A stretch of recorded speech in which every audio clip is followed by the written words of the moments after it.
Hi, so for the very first time on this channel, we are welcoming a special guest. Please welcome my roommate. Care to introduce yourself? Hi, I'm Kifla. I'm here to give my very uneducated opinion on things. I would disagree. She knows more about music than I do, so I thought I would care about her opinion. We also watched Naruto together. We did. When I first moved in, it was my way of bonding.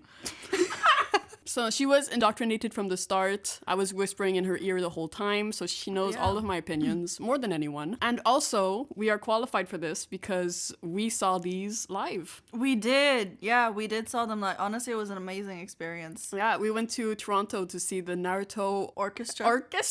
The Naruto Orchestra experience, I believe. No, honestly, it was so cool, and it was great to see. Oh, everybody dressed up in costume. They were so amazing to see, and the singers were honestly incredible. Just the whole band was incredible. I think we had the most fun out of everyone there, to be honest. So today what we're doing, and I haven't truly explained this to you either, but we are ranking the first 5 openings in Naruto. I have here, well, my Word document. So this is the first time I've seen this. So we are rating this based off of our appreciation, which is 10 points. So do we like it, do we not like it? Okay. Then we are looking more critically at the visuals, which is also 10 points. Okay. And then we're looking at the music, both production and lyrics. So in this document, I have all the lyrics of the first 5 songs. And then there's 5 bonus queer points for how gay it is. There are certain like opening and closing scenes that I love, but the original one, so I genuinely do not remember any of like the first 5 ones. So without further ado, we're gonna start with the first one. How we're gonna do it is that we're going to watch it on our end. You are welcome to go into YouTube and look at the first one, and then we will come back and discuss it together. Yeah, that sounds fine. So how'd you like it? Jesus. Fucking Christ. I can't help but smile like an idiot the entire time I watch this one. It's so nostalgic to me. Yeah. It's very much, it feels like late 90s, early 2000s. Really? Okay. Yeah. Okay. I was like, this is so 80s dad rock. Like, it's funny that you find it because, right, I'm a new Naruto fan, so it's not like I grew up with this. Okay, I was born 2 months after this show started. It's not like but we have varying different levels of depth into this, you know. So for me, I don't have as much nostalgia on it, so I'm kind of looking at it a little bit more critically from like I'm going about it as like this is the opening to a show. Yeah. And to me, I kind of have like 2 vibes to it. One, it doesn't feel like an opening to a show. You know, like I feel like when you watch this for the first time, it sets up the dynamic of like the story that you're gonna look at visually. So like I really like that. But like when you think about a show with ninjas, 80s dad rock doesn't really come to mind. But that's the thing, okay? I think Naruto's very subversive in its use of ninjas, where it's like it's a show about ninjas, but then you look at the main character in his bright orange suit, and you're like, no, is it? Yeah, but like 80s fits this vibe, like in terms of visually. But yeah, no, I just find it so interesting that this show is like came out in the early 2000s. Manga in the 90s. Oh, manga in the 90s. Yeah. But like it's still so 80s core with like even like the way it starts with the drums. It's like bam, like immediately, oh okay, I can hear that in like an 80s radio. Yeah, I very much like this one. In my first Sakura video, I do diss the visuals, so I'm going to remove points in there. I know, I agree. But overall, my like appreciation of this, I just love it. I wouldn't change a thing about it. I love how when you watch the first arc of Naruto, it feels like they had no idea where they were going. Yeah, that's definitely what it shows. This is like, I'm confused. I love it. but I'm still confused. My favorite part is when they fight people that aren't characters in the show. That's the only time this happens in any opening. Kakashi looks like he's just, I'm like, I'ma head out. Like, they figured out Naruto could do clones, but that was the only thing they knew about it. So Kakashi's not doing anything. Sasuke's just throwing shuriken. No, like, I don't want to be responsible for this. I love that there's a fight scene that only exists in this intro. That's the only time it happens. It's actually like when you look at this and then the ending, it's sunrise and sunset. So it's like a typical day as a ninja, which I think is what they're going for. Yeah. And they have like their scouting, and then they have a little fight, and then there's teamwork, and then it's sunset. And then they're going home. That's nice. It's kind of a like, oh, we're opening the show. This is what a typical day of a ninja looks like. And I find that quite fun. In terms of what I like about it, even though it is 80s dad rock, I'm not saying as if it's something bad. I absolutely love the fact that it's 80s dad rock. I think at some point, like closer to when Sasuke is, I think they're like up on the mountain here. He like hits such a strong like vibrato, and I'm like, yeah, man. That part gets me excited about it. I like that it's the three of them. It really just shows Kakashi and the team. It doesn't really talk about anything else in the story and just really focuses on that dynamic. I love Sasuke and Naruto's dynamic in here. Like the little smirk that like Sasuke gives Naruto. Also like this scene here, because like we know what's to come, but like I think there's a scene where like Sasuke puts out his hand towards Naruto. Like this section here, I love, and the little fist bump is so cute. The thing with that is that it never happens in the show, and it's quite frustrating. Like you wish you could see more of this dynamic, and they rarely show Sasuke and Naruto having any type of. But then that's like, I'm curious as to like, I see intros as a representation of one of the show, but maybe hinting on some underlying dynamics. It also gives, I think, the animators just an opportunity to do stuff in the opening shows that they can't do in the show. I don't like it when intros show exactly what's gonna happen in the show. Yeah. Because then there's spoilers in there. So I'm very okay with them having a fist bump in here and not in the canon. You know subversion. What I mean? Because it sets the viewer up to almost like expect this kind of dynamic from them too, and when you don't, it's almost like you're waiting for it. It's almost a little bit more tragic when it doesn't happen later down the line. Yeah.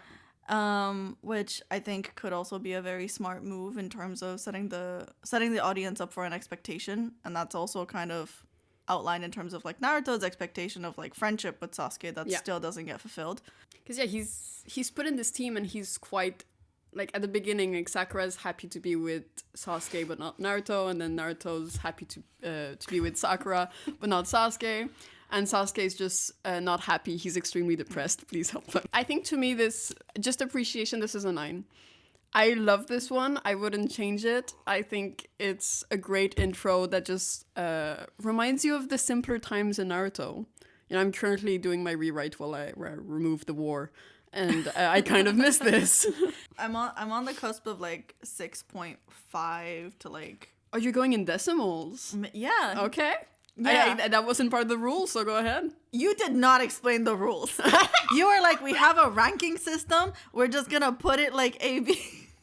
Okay, if we're gonna do that, I'm gonna put this. You can put decimals. No, it's not part of the rules. Not exactly, so you can do it. I didn't say no. Oh shit. Okay, we're going off rails. I need to think about this because in terms of my personal likeness to this, it's not my favorite. I can appreciate the nostalgia and I can appreciate setting it up for the show, but if I'm looking at it just as a body of work on its own, again, 80s dad rock, love it, but I don't feel like it fits. It's cute. So I'm gonna give it about. It's adorable. It's so cute, and that's all I want. I just want to see Team 7. I just like an introduction to their characters. I would give it like a 7. Okay, 7 for appreciation. I'm giving a 9. I love the colors in this one. I love that sometimes they fall like in other intros. They'll fall into like one colored background with the characters on top. And I just love that there's just so much variety in these backgrounds Yeah. and in the light that's used. Well, no, like, but that's why, like, visuals separately, I'm gonna rank higher. 'Kay. Music separately, I'm gonna rank higher. But just together as like a whole body of work, I'm more of a 7. Okay. So yeah, I love this one. If we're talking about visuals now, Yeah. They're incredible. yeah, Like, I want like okay, you start with the shadows, which is very ninja-like. yeah, I'm like, is that Sasuke in the middle? No, that's Naruto. I always recognize him. Like it's very but they also like can't really tell that they're kids with these shadows. Like it could be anyone. If you just looked at Naruto's outfit without context, you would not know that that is supposed to be a ninja. No. Is my point. So instead of that, showing the first shot as shadows is where I'm getting at, where it's more representative of ninjas than Naruto actually is. Oh, okay. That I agree with. So yeah, it's so pretty. Look at all these colors. No, it is. Like, what impresses me about these visuals, and like, again, I'm going at it less of like an interpretation standpoint. I'm just looking at it as what it is. And it's so detailed. Yeah. It's so detailed. Like, you would expect to see this like printed out on someone's wall, or it actually is a painting. Like, if you compare it to other animes and that, like, it might be more dynamic and kind of have flashing scenes, but I really love that the visuals tell a story, and the amount of effort and work that has been put into it to make it almost feels like an episode in itself. Yeah. What I'm noticing here is that, like, because Naruto's alone in this shot compared to these two. So you could be like, oh, these two will be closer than Naruto. That it feels like kind of what they're getting at, which is just not true. But then Sasuke's also not looking at Sakura. He never does. I mean, no, this definitely... She went to him. Well, no, this is a perfect representation of their dynamic. Sakura is always glued to Sasuke's side, and Sasuke is indifferent to her, and Naruto has his own, like, path. Because, like, they're not allowed to do what Sakura's doing, is something I say, like, during my videos. They're... In terms of being close to each other? Yes. They feel a need to be rivals to each other, which we're gonna also, get like, there. but you can see that Naruto's not looking at Sasuke. Naruto's just looking at the sunset. While Naruto is Sasuke's sunset. He's... That's what I'm here for. That's... Yeah, of course. If we're going, like, really deep into this... The birds! Yes, the birds. I will mention the birds. How it almost looks like the birds are on Sasuke's side. The birds are on the side of the sunrise. I don't know what that means. I'll let you connect the dots. I know that birds are really meaningful in this series. Not to the depth of knowledge that you know that birds are meaningful, but it is worth noting that, like, they're within the first beginning shots of it. Yeah, of course. And I mean, Itachi is very represented by crows. Yeah, he's hiding in the bushes. Which is so funny because they show he's hiding in the bushes. Oh my god, there he is! I never noticed before. Sasuke's just like, not Sasuke. Itachi's just like with binoculars. Oh my god! Oh my god! Kiss? Okay? So Sasuke's trying to like appreciate the sunset, but he's constantly reminded of Itachi, and he cannot appreciate what's beautiful. Oh shit! Because the reminder of Itachi is always there. That's crazy, bro. But So, yeah, I agree. Itachi represents birds. Also, birds is freedom, and they're on the ground. Move on to the next scene. How we have? Wait, no. And if you look at the tree, and the tree is kind of over them. One intro is gonna take us like 2 hours to record. Don't worry about it. Okay. Five is our max. If we do 2, we do 2. That's the video. It's just me and ranking intros. It's 2 hours long. We rank 2. That's it. Like. Okay, so no, it's funny because you were like, how long is it gonna take us to talk about 5 intros? And I was like, 4 hours. You're like, 4 hours. I'm like, no, I know what we're like. No, I said my queer video would be 40 minutes. I'm terrible at this. You should know this by now. Oh my god, no, it was so funny seeing you go through that prediction period. I was like 3 hours, and you're like, I'm gonna do it in 40 minutes. I was like, yeah, we'll see. This shot. This, honestly, I love. First thing I'm noticing is that his pants are too short. He's a ninja. He can't get he can't get caught in them. I understand. It's practical. I would say that because like his sleeves are fine. They're turned up. But like he doesn't have the care that he needs to like have pants that are well adjusted all the time. Like Jiraiya gets him a new suit, but he doesn't have like parents to be like. What if? Yeah. Well, because Naruto was pretty much just like abandoned by the government and was like, "Hey, you fend for yourself," and we don't see him wearing any other clothes. Like you see Sasuke kind of changing his outfit With his mood. With his mood, of course. But like this, I'm just speculating here. But what if they gave him like an adult-sized clothing and he's rolling it up to fit his body? I'm really wondering like what's going on with that outfit because when are we doing an outfit ranking for everybody else? Oh Jesus Christ. That's gonna be like another 3-hour, like 4-part series for just Team 7. Yeah, just Team 7. This is a great outfit, but I'm just like, where did it come from? Because there's a lot, like, this is the clan that everybody wears. It's the Uzumaki crest, but it's his crest. Well, his mom's crest. And well, they must have had some clothes left over, you know, like unless it's either his mom's suit or his dad's suit. Neither. Have you seen his parents? I have. Minato was not wearing shit. No, Minato would wear some shit like that. Yes, he would. Maybe in private.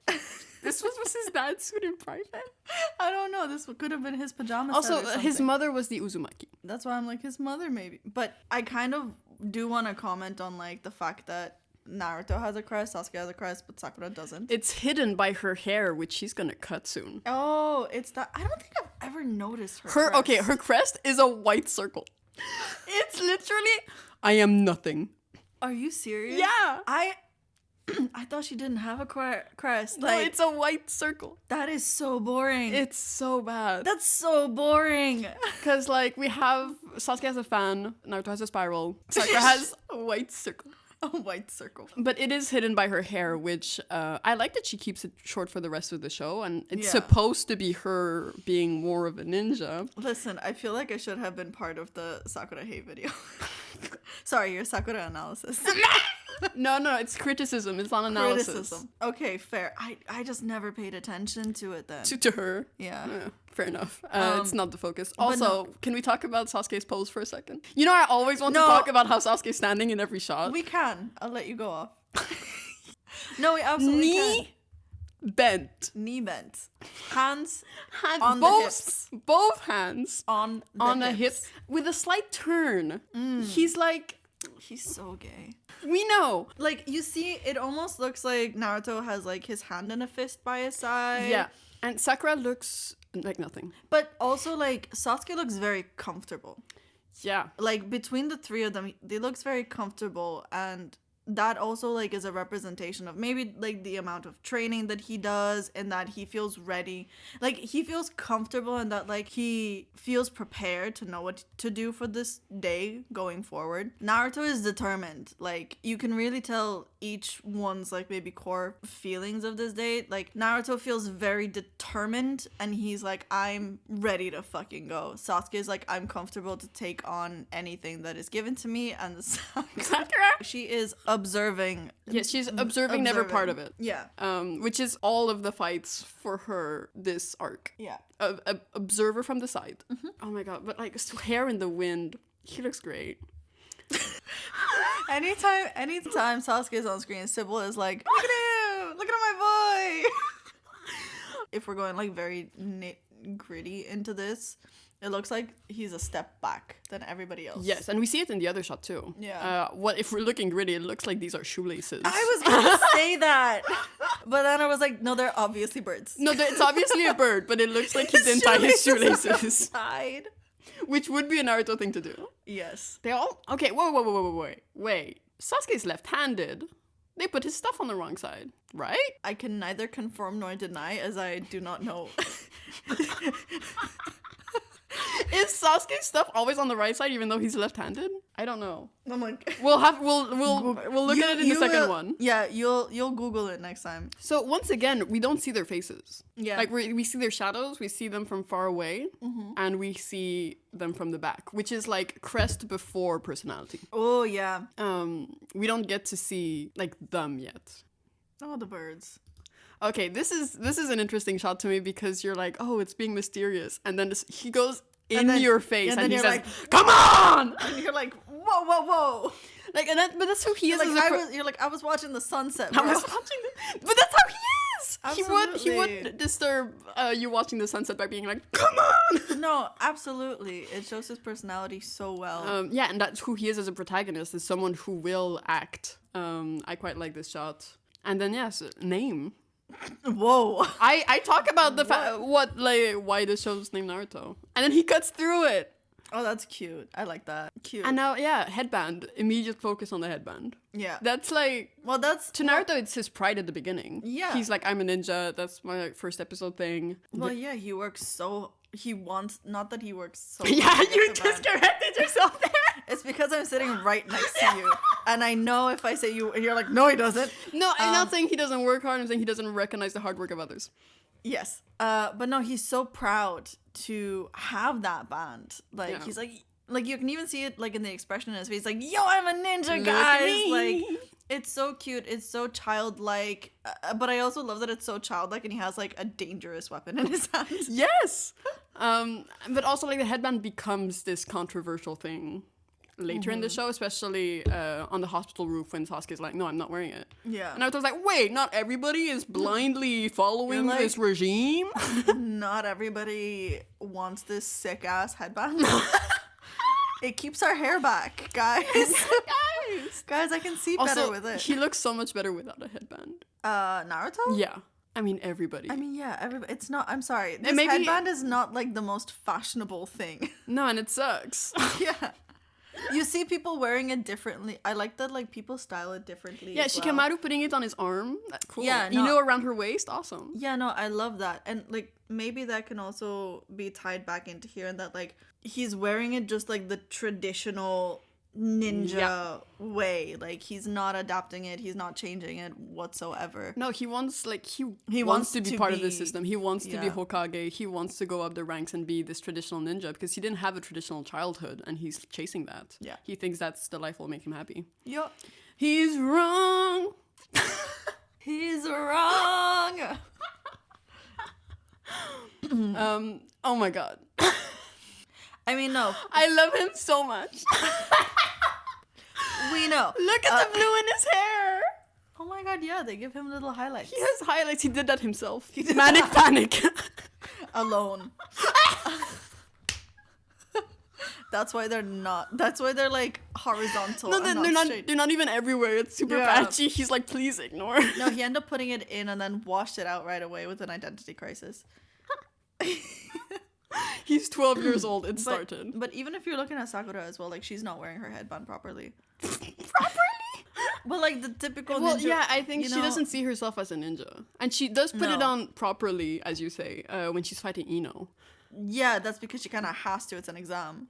No, so they both. She chooses to do it in the middle of the fight, and but then she goes back to. But no, on but top of her that's head. what I'm saying. Like Sasuke and Naruto both are wearing their headbands the same way. Yeah. Like if we're looking at just like the characters, the four characters here, Sakura's not wearing it the right way. Kakashi's not wearing it the right way because he's hiding something. Ugh. And then you see like Sasuke and Naruto wearing it the same way. They're constantly looking at each other. No one's looking at Sakura, and it puts them on an equal playing. Like the thing that like this intro does visually is it almost, to me, it kind of does put them on an equal playing field, Yeah. at least respect wise for a ninja. But we know that that's not it in the show. Sasuke clearly is like, I am better than you and all of you. In the first Externally, like you see the Hokages in the back. I was gonna mention that. Like Yeah. Sasuke's face is basically, and this is Naruto's perspective. Yeah. So Naruto's looking at Sasuke kind of in a similar vein of respect as the To rest the- of the Hokage, yeah.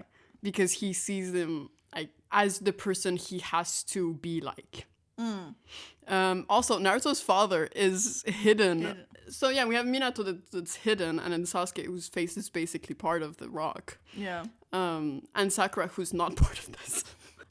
Sakura was confused. Their dynamic as a whole, you do see that playfulness between Sasuke and Naruto, Yeah. which I like a lot. Also, his turtleneck is so ridiculously large. It's the look at the size of his head. Yeah. Imagine, like, I'm wearing Maybe something that's right why- now. Maybe that's why the animators were so confused with Mega Neck Sasuke. You know, like, They're like, let's give him a neck that fits the that collar. fits the collar. Like bulked out to fuck.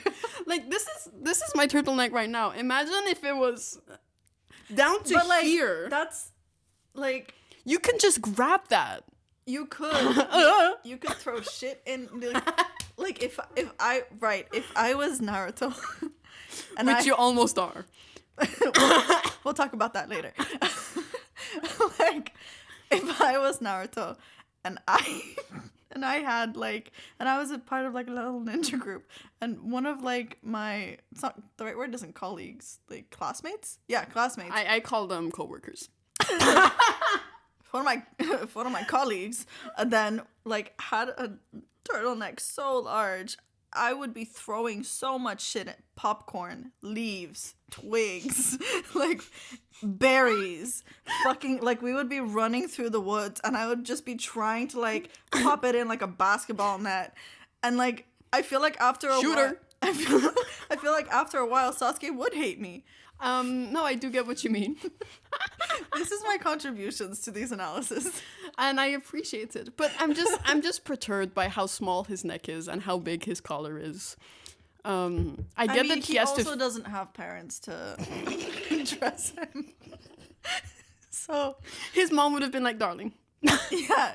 She'd be like, let me button this up for you. Okay, so maybe what if Sasuke makes his own clothes? Because we have talked about it. No, that is my theory, is that Sasuke makes his own clothes. Yeah. And the Uchiha do like big turtlenecks. So he's trying to overcompensate being an Uchiha by having the biggest turtleneck. Oh my god, great. I was just going to say that he doesn't know how to sew collars. No, I think he's a great seamstress because, okay, we're not there yet. Because it was like the only time I saw a zip was like towards the end of the series. No, okay. More practice. He was sewing the entire time with Orochimaru. Don't spit your drink. Orochimaru is, oh god, he taught him so many things. But no, because actually, when I did my outfit ranking video and he wears that fabulous jumpsuit, someone in my comments said that there's a data book that says that there's a zipper on it. So it's so seamless that we can't even see it. No, on the jumpsuit, the black jumpsuit. Oh, I mean, yeah. So he could be an incredible seamstress and be able to put invisible zippers. Or he went to the same person that made, oh my god, what is my child's name again? Rock Lee. Rock Lee. We're doing great.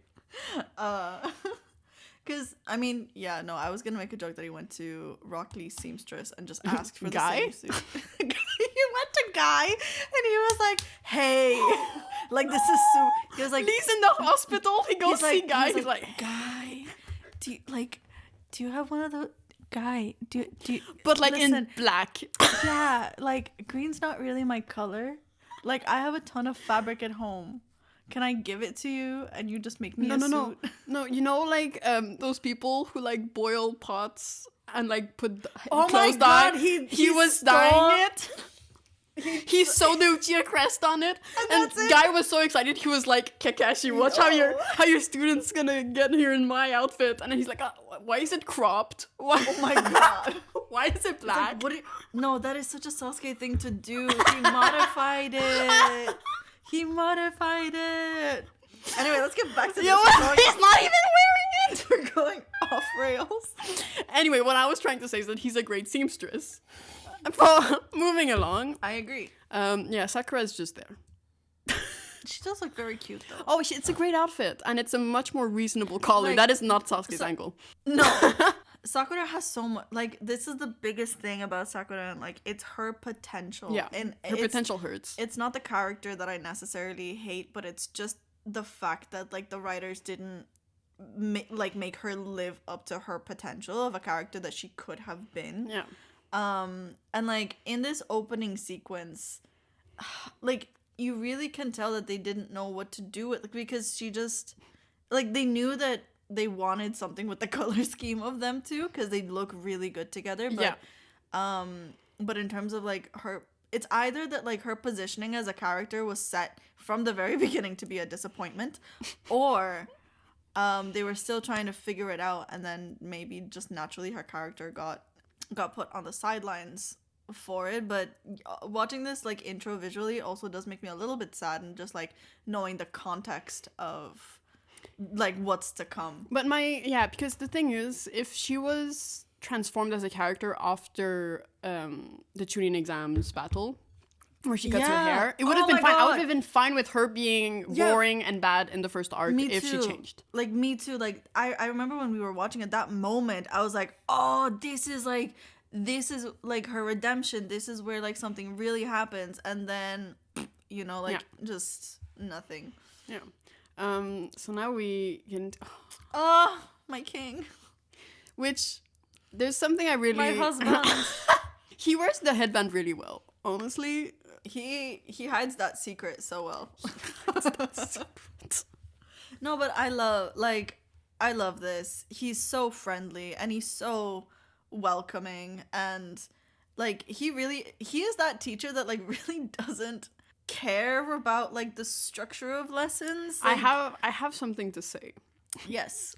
So we have we can go back to this, but anyways, like Kakashi's reaction here is very interesting to me, because he was known to reject the students. Mm-hmm. So the students would like go past the academy, then be in Kakashi's team, and he would return them to the academy. I'm thinking, like, was that his way of kind of forcing kids to, like, delaying kids to get into the system? Because he was traumatized very young. He knows the effects of this system. Kakashi's very aware of them. And it's shown multiple times in the show how much he's aware of the negative impacts of making kids fight. So to me, the fact that he kept turning kids around might have been his way of rebelling a bit. And hear me out. So can I ask, because like I watched the show in its entirety and I didn't notice that. So where is it, like, has it been known? Because I interpret, if I'm looking at this visual and just like in its interpretation, like I would not have gone in that direction. I know. I'm just Kakashi as a character. This visual to me is just his reaction to the kids. He's way too attached to them, and part of it is because, well, they didn't know that then, but anyway, I'm interpreting. He's worked with Itachi. He's worked with Naruto's father. Yeah. He has a connection with these kids where he kind of doesn't want someone else to be in charge of them. Mm-hmm. And if someone is going to guide them through his world, he'd rather it be him. Oh, okay. And he blames himself immensely when Sasuke doesn't turn right. Yeah. And when, like, even when he goes to kill Sasuke and he's like it's not Sasuke's fault. He's a victim of the system. He says that. Okay, no, what you're saying now, I was actually gonna touch on as well, on that, like, he's so, because we know Kakashi as a character, and he is so indifferent to so many things except the kids. And he knows the history of the Uchiha clan. He knows the history of like Naruto and what happened. So for them, he knows that like these two kids, not Sakura included, don't have parents, don't have a father figure, don't have a mother. They don't, the village essentially raised them, but they also have outcasted them. So he sees these kids, and he's also lost his father himself. Yeah. And doesn't seem to have a mother. No, we don't know much, if anything, about that. But no, he's very warm and welcoming towards the kids. Just add the edit of like him beating them in the first arc. We're talking about the intro visuals. Of course. But right here, like, he's presenting himself as someone trustworthy, someone welcoming them into the system, I guess. And then it's very funny because later down the line, he's like reading his little porn novels and not caring. But no, he comes off as nonchalant, but I think he's very chalant. Especially like usually when we see him like just on his own, he'll be at Obito's grave. Yeah. And like just the people he's lost during that war. So that's also like Rin and Minato and everything. Yeah. So he is like constantly living in his past, and I think these kids for him are a way of like becoming more in the present. Mm-hmm. And it fails again because you can't just you can't put a band-aid on a system of child soldiers and expect it to go well. No, you can't. That's why he's giving them a cute, nice little smile to at least make them more comfortable. Yeah, hello. Because I would say, like... Oh my god. Like, this is wrist on hip. Like, oh my god. Yeah, it also looks like his nails are slightly painted black. Just some of them, and then he removed it immediately. Yeah, he didn't have enough time to clean it all off. But no, like, but just going back to the visuals of this scene and what it represents is these three kids these three kids are so excited to start their first day, and they don't know what's ahead of them. No. Kakashi does. Yeah. Kakashi knows, but Yeah. it's kind of each individual's experience. Like, when you're in the system, you kind of have to go through it, so might as well come at it with like a welcoming attitude. And that's what this, like, just looking at this without taking account into what actually happens in the series, he seems like a trustworthy, helpful figure. Yes. Right And here. like the Zabuza thing was an accident. Yeah. He was guiding them through like rescuing cats and having very casual missions. It's like, okay, this one where we have to like accompany this old man to another, like, it'll be fine. He didn't expect like No, I would have actual things to happen. I would have liked if Kakashi had sent them back to the Leaf, and then they had like, if Kakashi sent them back to the Leaf and then they just went back to school and started living normal lives and the show never existed. Exactly. No, they like, Naruto convinces the other two to like tie up whoever was bringing them back, and then they run to Kakashi because Naruto wants to be a fighter so bad. He wants to prove himself. Yes. That they make the active decision to go back to that mission that's too dangerous, and then they would save Kakashi from the water prison that Zabuza was putting him in. Like, they would do the same plan. But that's giving so much credibility to kids that don't know how to be ninjas yet. Oh, I know, but like, you're like the standard is high and you need to meet it right away. Like, these kids are acting on, I don't know how to save this person. because they do save Kakashi in the water prison. Sasuke and Naruto do that. What I'm saying is just like that they would make the active, like, Kakashi would try to protect them from it, and they like, Naruto would be like, no, I've been waiting for a mission like this, you're not turning me away from it, and they would sneak out to go back. Sasuke would be easily convinced. Sakura will be convinced when Sasuke is. So then once they go back, and then Kakashi's like, well, fuck. Like, and then it would be more emotionally hurtful to Naruto when Sasuke would be hurt, because it's like, oh, this is kind of my fault. I don't know. I could see that happening. I'm not mad that they didn't. I'm just like, I like characters making decisions, which is my main thing. And facing consequences for those decisions. That's like my favorite thing in fiction. No, I love that. So back to the visuals. Yeah. So, okay, yeah, this is the part that I dissed in my Sakura video. I don't know if you remember, but I was just like, Sakura should be the one there because she's the one that can climb a tree. Oh, Sasuke can't climb a tree yet? She does it before him. So she should have been scouting on top of a tree, then Sasuke should have been like ready with weapons to attack. Instead, she's just stroking a rock and it gives her no character. Yes. You know? She's finding her favorite rocks in the wood. I mean, look, if I take my Sakura hate out of this and I try to interpret this with a new light, that's completely unbiased. In the way I see this is like, Sasuke's above, so he could be, it might represent that he's above, he feels like he's above other people. It could also he's hidden in the leaves. But he's not. No, but he was for a second.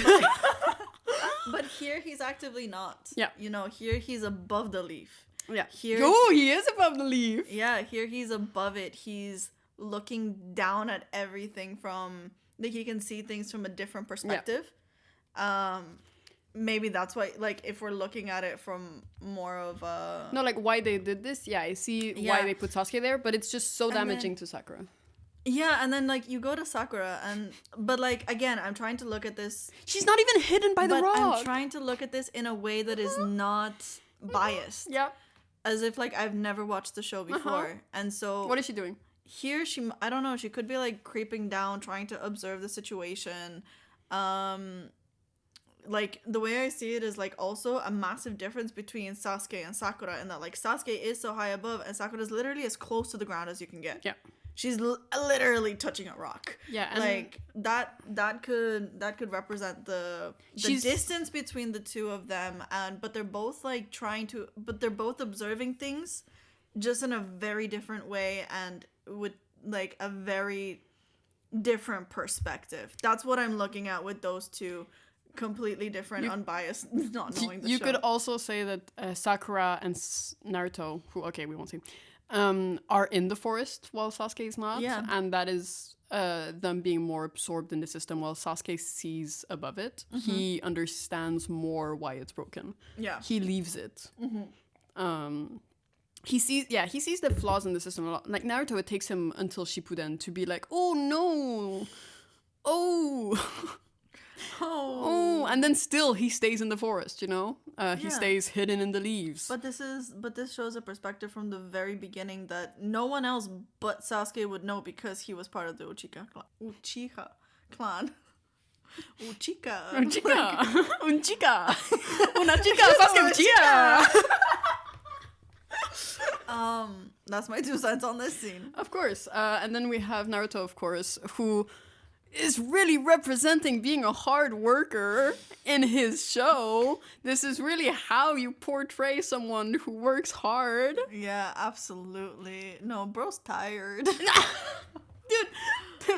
But like you understand what I mean. No, yeah. But like I relate. I know you do. I love a nap. Like I love me a nap. Like, yeah, I know. But like that is the place I want to be. Except maybe secured. I don't want to fall. Which he does. But no, he keeps complaining about not being on Sasuke's level, and it's like, oh, you're not trying. Clearly, he couldn't make it to that bronze. She decided not to go on top because he's lazy. He actually climbed up. It's not even. It's like 2 feet off the ground. He's 2 feet off the ground. This is actually a hill. This is these are bushes. Yeah. This is a bush. He's just like on a ledge. No, bushes and a little tree. No, he climbed up onto there and like up onto the other one. He's like, I need a break. So yeah, and then he falls, and it's his own fault. Yeah, it's his own fault. But no, again, yes, it is, and it's that his exact dynamic. He does. Sorry, I need to be closer. Yes, we can't hear you. Like, it really just represents their personalities throughout all of this, and Naruto is definitely someone that acts. And again, I can relate to this. You act before you think things through, and then you like see how the situation goes, and you adapt from it, right? Naruto, like, I'm just talking in a general sense. Here, it shows exactly that. He does things without thinking, and his poor facial expression, he's like, oh no! You know what I mean? Yeah, he fell asleep on the job. He's like, he starts the intro, and he's like, yeah, look at my headband, I'm a ninja. And then, like, a few minutes in, he's like... He's like, yeah, no, I gotta... It pushes more personality on Naruto. Like, the other two don't really show much.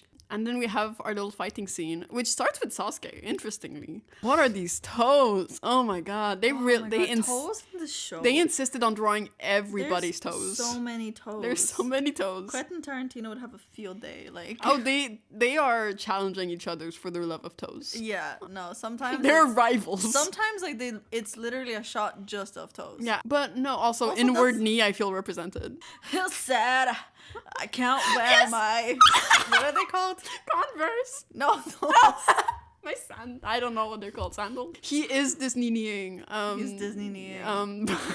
But no, Sasuke being the one that runs first is like he's more prepared for battle than the others are because he trains harder. Yeah. He's not falling asleep on the job. He's more comfortable. Like going back to the rock scene. He has more trauma. Yeah, but like yes. But going back to the rock scene with the sunset, like his pose and his stances are comfortable.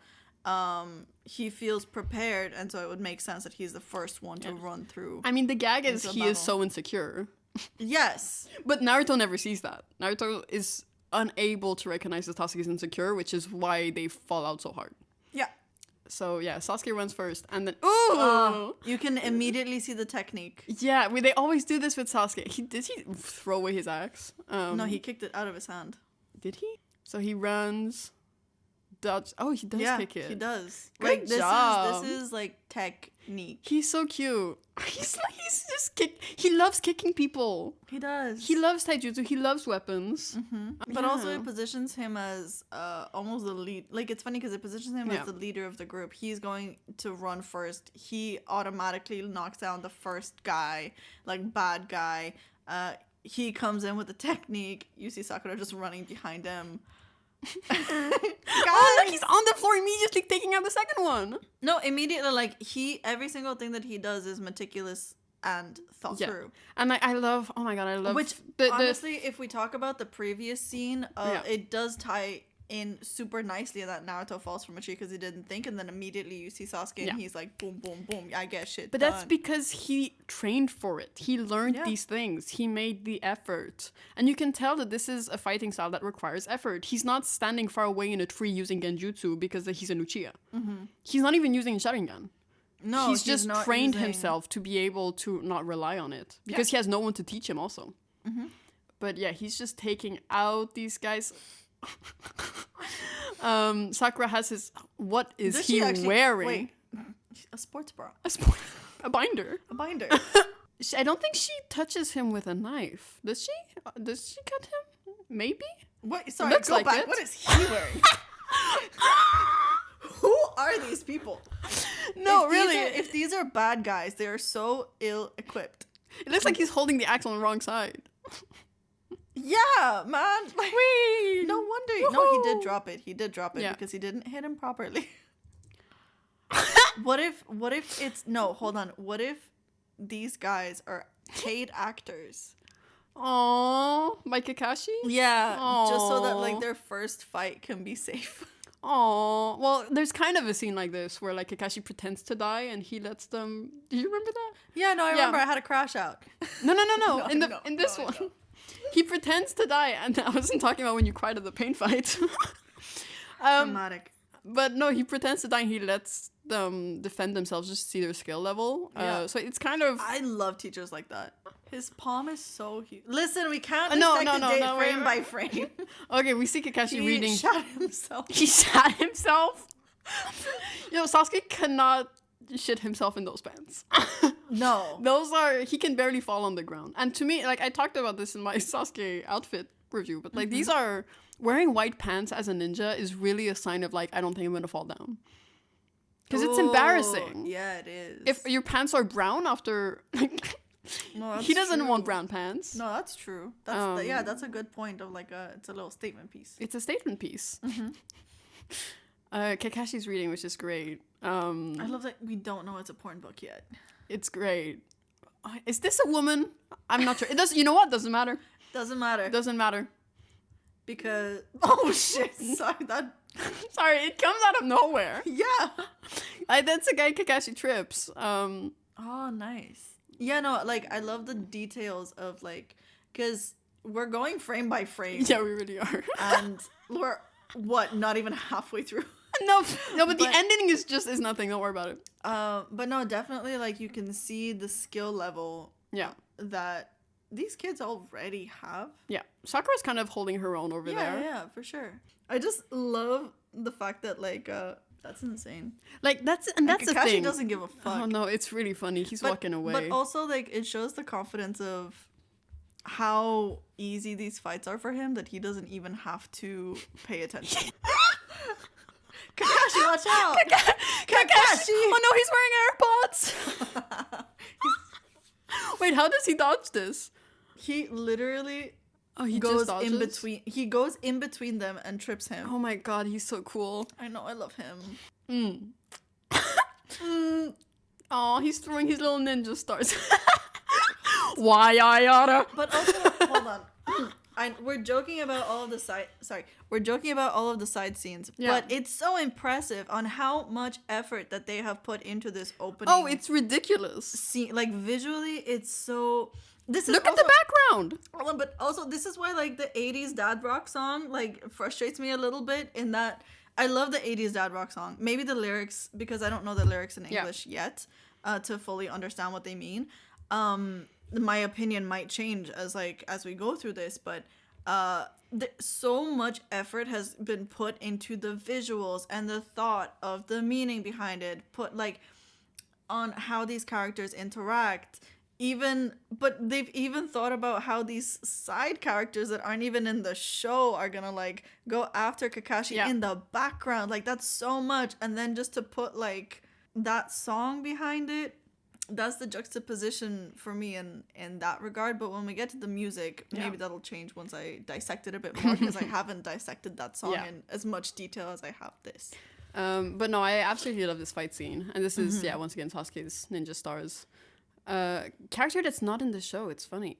And, okay, oh my god. Sasuke's in front. Yes. He just threw the stars. Yeah. He's attacking. And if you put Sasuke in a situation where it's like, you might die, he's gonna put himself in the front. Yes. He has no respect for his own life. Naruto's clearly a bit more scared.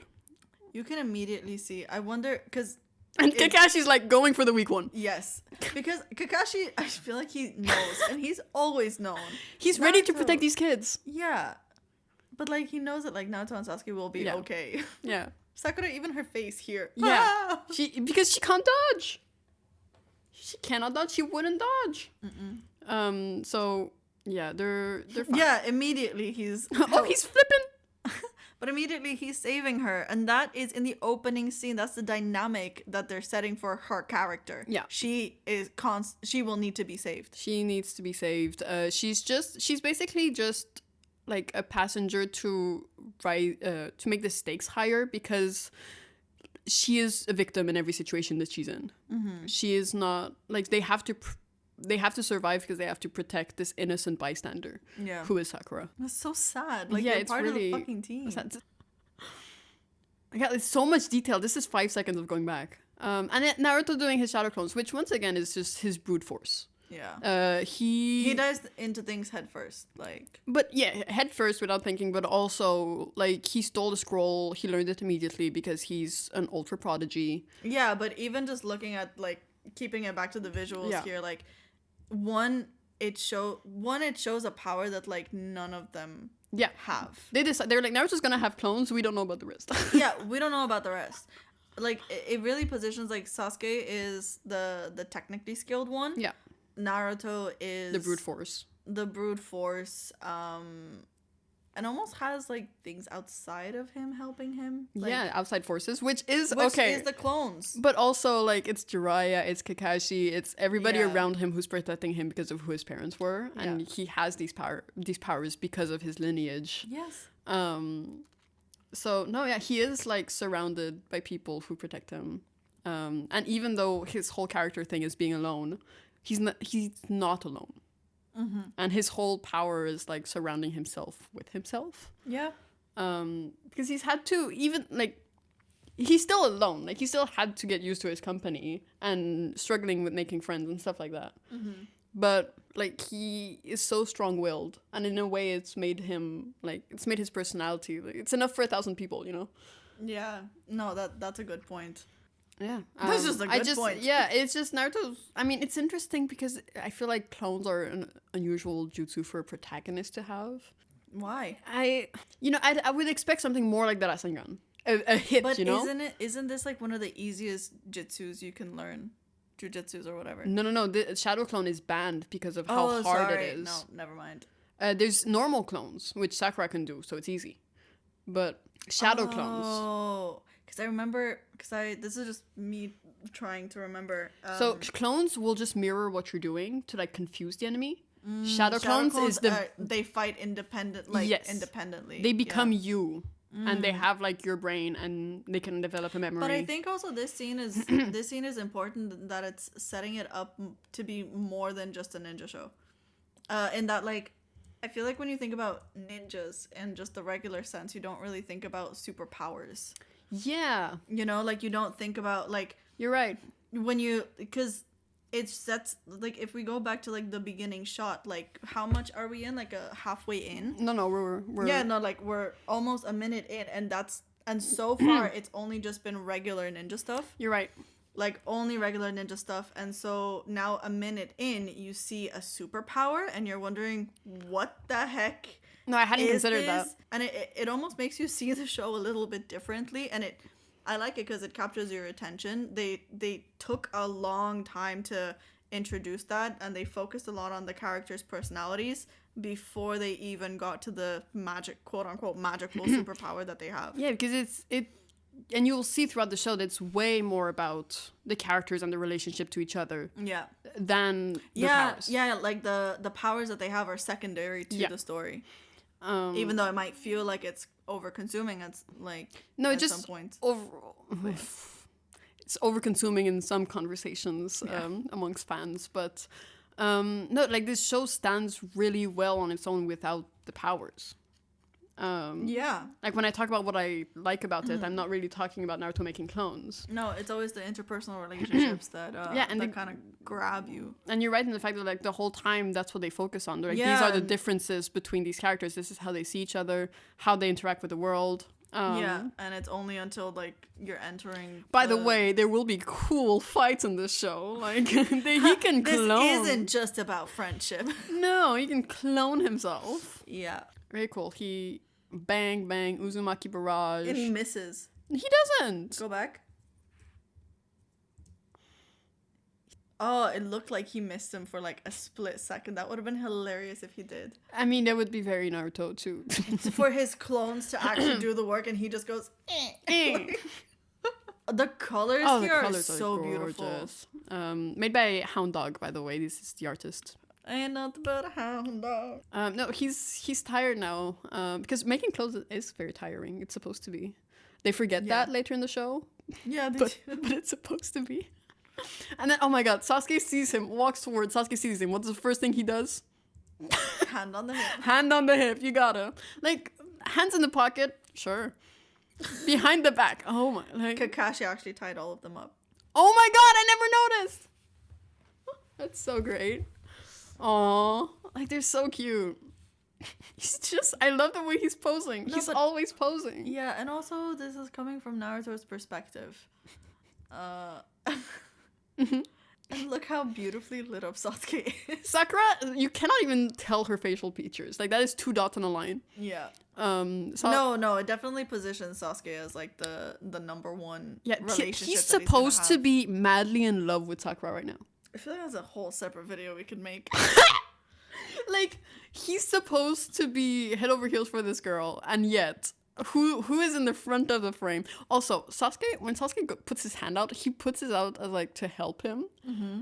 And Gaara does this too, where, like, he's trying to hold Naruto's hand. And they're like, like, putting their hand out, and Naruto's like, yeah, bro fist! Has that happened before? No, he's like, yeah! And Sasuke has to, oh! He's like, I guess. Oh, yeah, okay, no, we're definitely not going there. He's, like, he's not doing a bro fist. No. He wasn't going for that. Naruto, and I think that the fact that it's called a bro fist is pretty funny in this context. Let me lend you a hand. Yeah, bro. No. We can hold hands. Can you just not punch my hand? Yeah, but like also it can represent a little bit of the disconnect that they have there, even though they're eager to get to know each other, they're just not understanding each other's cues at all. Yeah, that's a huge disconnect. Yeah, because hands are very important in like Naruto. if I'm thinking, you're fine. If I'm thinking about like this in a real life context, if I'm reaching out to help someone out of the water and they fist bump me, I'm like, okay. No, that's literally okay. It's like, yeah, it's the shape of a punch. Yes, it is, and it's a hit. Yeah, so compared to a helping hand. Yeah, which is like, oh, I can help you, and they cannot accept help from each other. It's interesting that like Sasuke is reaching out with an open hand though, because you know, again, if we're looking at this purely just from the context of the show, a lot of the time Naruto is the one positioned as like he wants to help everybody and he wants to be there for everybody. But actually, and then Sasuke here is literally going to him with an open hand and he's shutting it down. Yeah, but you're also like, Sasuke feeds him when his stomach is growling, and Kakashi's like, if you feed Naruto, you will never be allowed to like be a ninja. Yeah. And Sasuke's like, I'll feed guess. you with my chopsticks. Yeah, no, that's so sweet. Like Sasuke, and he admits at the end. This. Sorry, go. He admits at the end that like he'd been watching Naruto the whole time. And to me, that's like Sasuke at the beginning is kind of a like silly boy with a crush. Yeah, he is. He makes really stupid decisions. And Naruto is not seeing it. Naruto is still Oblivious. in the closet. No, he's not even in the closet. He doesn't know he's in the closet. Yeah, no, that's the thing. He doesn't know it yet. In the beginning, Sasuke is very open and looking for that reciprocation, and he's not getting it. Yeah. And it's only then when Sasuke starts to pull away that Naruto's like, He pulls away when Naruto gets attacked by Itachi. Because that is him, like, Itachi is attacking someone Sasuke loves again. And he gets re-traumatized by him losing everybody that he loves. And he's like, I cannot love anyone until I kill Itachi, because no one is safe. Loving someone is putting them in danger. Yeah, but So up until that point, he was still very open. Yeah. So, like, that is him shutting off, because he's like, and then he's like, Naruto, I need to fight you. I'm gonna punch you in the face right now. I hate you, actually. Yeah. And I want you to hate me. So, it's just sad to see his open hand and Naruto being like, yeah! Yeah, so that's why this opening is so... This opening is just so... It feels like so lovely and so what you want to actually happen. Well, it takes a while for Naruto to remove his rose-colored glasses towards the leaf and towards Sasuke. It does. So yeah, Naruto misrepresents what Sasuke's doing. And look, and so they fist bump and then so Sasuke's putting out his hand. Yeah, it's so awkward. They fist bump and then he grabs him on the wrist and he goes, "Would you come on? Would you get the fuck out of the water?" Like, but I love the idea of still the guy is still unconscious there, which is funny. That's fine. But I like the idea of Naruto falling in the water and Sasuke being like, "I'll get him." They're like, okay, sure, bud, like, go. Well, Kakashi has to stay near Sakura in case she faints. Because she But yeah, look, she pulls him out. Still, so he puts his hand out. Naruto's like, fist bump, and he's like, he pulls him close. Yeah, oh, that's so funny. That's so awkward. Oh, God, they're so terrible at expressing themselves. And it's baked into the theme of it. I'm gonna help you get up. Yeah. Yeah, dude. No, get out of the water. No, actually, get out of the water. Your pants are wet. You idiot. It's hilarious. So and then I think it just pans out then. Yeah, and then they're walking away. Which is like the day as the shinobi, you know, and you start with a very similar we see shot. How they walk? No. Honestly, they're tired. Can we compare it to like the original one? They're not walking at the beginning, which is like, oh yeah, they're kind of standing. And it's because you can see the way they animate it. It's kind of like a tired. Yeah, they're like tired after their day. Fair enough. It's been a day. I've been tired for less. Yeah, no visual. Okay, so just a visual recap. Without kind of going into the storyline and what we know. Yeah. Visually, this sets it up as... Visually, it's cute because it sets it up just like as this cute little group of ninjas learning how to ninja. Learning how to ninja. Having a supportive teacher, and oh my god, magic. And then but then no, there's like there's a superpower element to it. Does a really good job with like the basic elements of Naruto. This intro, but primarily focuses on the dynamics of the group. Yeah, and I think that's great. That's it. And like it's interesting how they only, because Naruto is seen as a show of like, oh my god, Naruto has shadow clones and it's these big fights battles and these big battles, but like in the first intro ever, the only time they show it is like 2-3 seconds of it. I know it's always about these relationships. And what I was gonna say about them walking away is like, this is just another day and they're walking towards the next one. Yeah, like this is the routine now. Yeah, of them as ninjas. Because at the beginning, like he's all excited showing off his headband. And it does become a routine eventually. Yeah. Of you wake up, you fight. You live another day, you fight again. You go home, you fight, you eat some ramen. Yeah. And then you cry about your crush not taking your hand when you offered. And then... Yeah. So that's the visual. So that's the visual. Okay, well, honestly, analyzing them like this. So we've done, 2 hours and a half of just visuals? Not talk about it. We'll stop after this one. But we still have the music to do. Yeah, I know. So I liked it more analyzing closely, honestly. I think my No, the visuals, I would mark these visuals like a 9. I remove points for Sakura, unfortunately. I remove a point because yeah, I agree. I don't understand. I don't see her character more other than just a supporting figure. Yeah. Which could have been fine if... But anyways. But I give it a 9 because it focuses on the small little details. I love that it has a theme, that it's not just like random pictures of the show. Yeah. I doubt we'll have one more detailed than this in the visuals. Another intro. No, I like in terms of detail of the way it's animated, I don't think so. I know that there are like I remember that there are other intros that still follow a storyline. I think those are kind of my favorite ones that I remember. So personally, like visually, this is really, really strong. Because there are other visuals that do like more metaphors with their visuals, which is also interesting. But what this one does is quite unique, and I think it really stands out as an intro. Yeah. I think I was going to give it an 8, but I think it's rising up to a 9. Yeah. No, this is pretty high. This is a good 9. So let's look at the lyrics, shall we? Okay. Okay, we are live. We're not. From Manhattan. Okay, so now we are switching to talking about the music, which is more your expertise. The music. Now, I said we would talk about production. I don't know how to do that. I'll start by saying, like, what makes a good intro song to me, and that's, does it complement the visuals and, like, the storytelling of it? So, lyrics included, like, because it's in Japanese, we'll look at the translation. I really love it when the music syncs to the visuals. So I want synergy between the music and the visuals.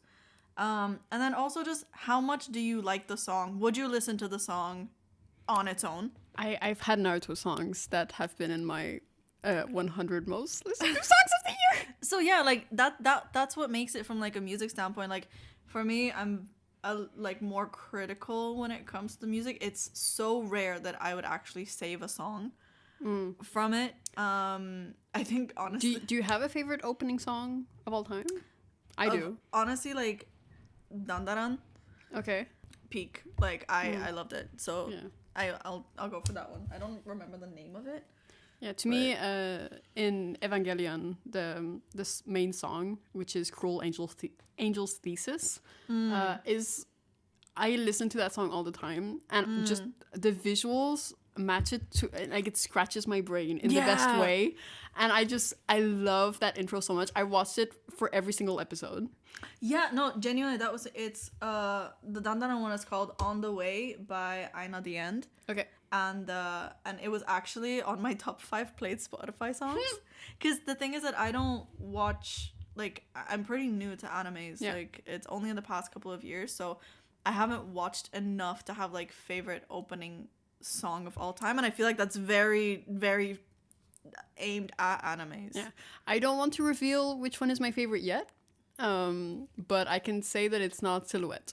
That is the fan favorite. I know you don't know which one that is. Shaking her head. I'm like, no. That is far from being my favorite. But yeah, I have one that is very high in my books. But we're not talking about that one right now. We're talking about the first one. This first one, the reason why I ranked it a 7 is because I think visually and music-wise, it's really good standalone. And your enjoyment, you mean you ranked a 7? Yeah, in terms of that. Because like I'm looking at it as a unit, right? You can't have one without the other when they complement each other. So in terms of like syncing to it, the music doesn't really sync. I remember the first like 30 seconds when, not even 30, like the first 5 seconds when you have the ninja, like the shadows, and it's kind of showing them with the trees, and the music starts off so dynamic and you get so excited, and then you see Naruto's face and like, come on, the come on, and then it goes woo woo, and but it's, to me, it's a reminder that they're kids. It goes like into more of a childish, like nostalgic feeling. yeah, but to me it dips. Like, that's the exciting part, and then it dips, and that's the disconnect to me. And so in terms of it queuing, I was so excited to start with it, but that's kind of how like 80s songs go in terms of production values. But yeah, so kind of going back, after you kind of hit the peak, like, it definitely starts exciting. So when it comes to like an intro song for a show, and it's the very first thing that you hear for the very first arc, for the very first beginning of the show, I think it could be a little bit more exciting. Okay, it's because we're not talking about the second one, but the second one is extremely exciting. Yeah, we're talking about the first one. Not that you know that. I don't remember. But no, the first one, to me, I like that it's more chill, because especially the Zabuza arc, and the little fights that's in the first one, it is more chill. Like, there's slow-paced fights that are a lot more about the emotions and the characters. They're setting up the world, and it's a lot slower than the Chunin exam arc that comes after. Yeah, so it could represent that, but to me, it slowing down, if I'm talking about a positive that I like from it, is that this one allows you to focus on the story more. Yeah. So in terms of that, I'll definitely give it points in that it complements the goal of what they're trying to achieve, because most people, because I'm looking at it from a point of, most people are not going to dissect like the scene by scene. What? Shocker. We just checked, and us talking about the visuals took an hour and a half, and Insane. we're not doing 5 today, guys. We're probably gonna break this up over a while, but so when I'm looking at it from a perspective of just general, like I'm looking at it just as a body of work on its own for that 1 minute and 44 seconds. 30 seconds. Sorry, 30 seconds. So when I'm looking at it from that perspective, I'm not really looking at what the goal is from what they're trying to achieve, but I can see how they achieve it in that making the song a little bit less exciting kind of makes you focus on the characters more. Because if I think of Attack on Titan, that has the most intense openings, or even like Death Note, like the second opening is super intense, I'll often skip them because I'm like, this is too much. And this one is so pleasant to me, with like the lighting and the softer music, and the fact that they're kids. Yeah, there is a childlike quality to it. Yeah, it's the day-to-day. That opening is the day-to-day of a ninja and the routine of it. Literally the first 10 seconds I love, because it's like so exciting, and then like he slashes the screen and you're kind of expecting more, and it just kind of draws me back from it. And then even there's a section towards the middle where they're fighting and you see the skills of the characters, and the music to me just does not match the level of coolness that is.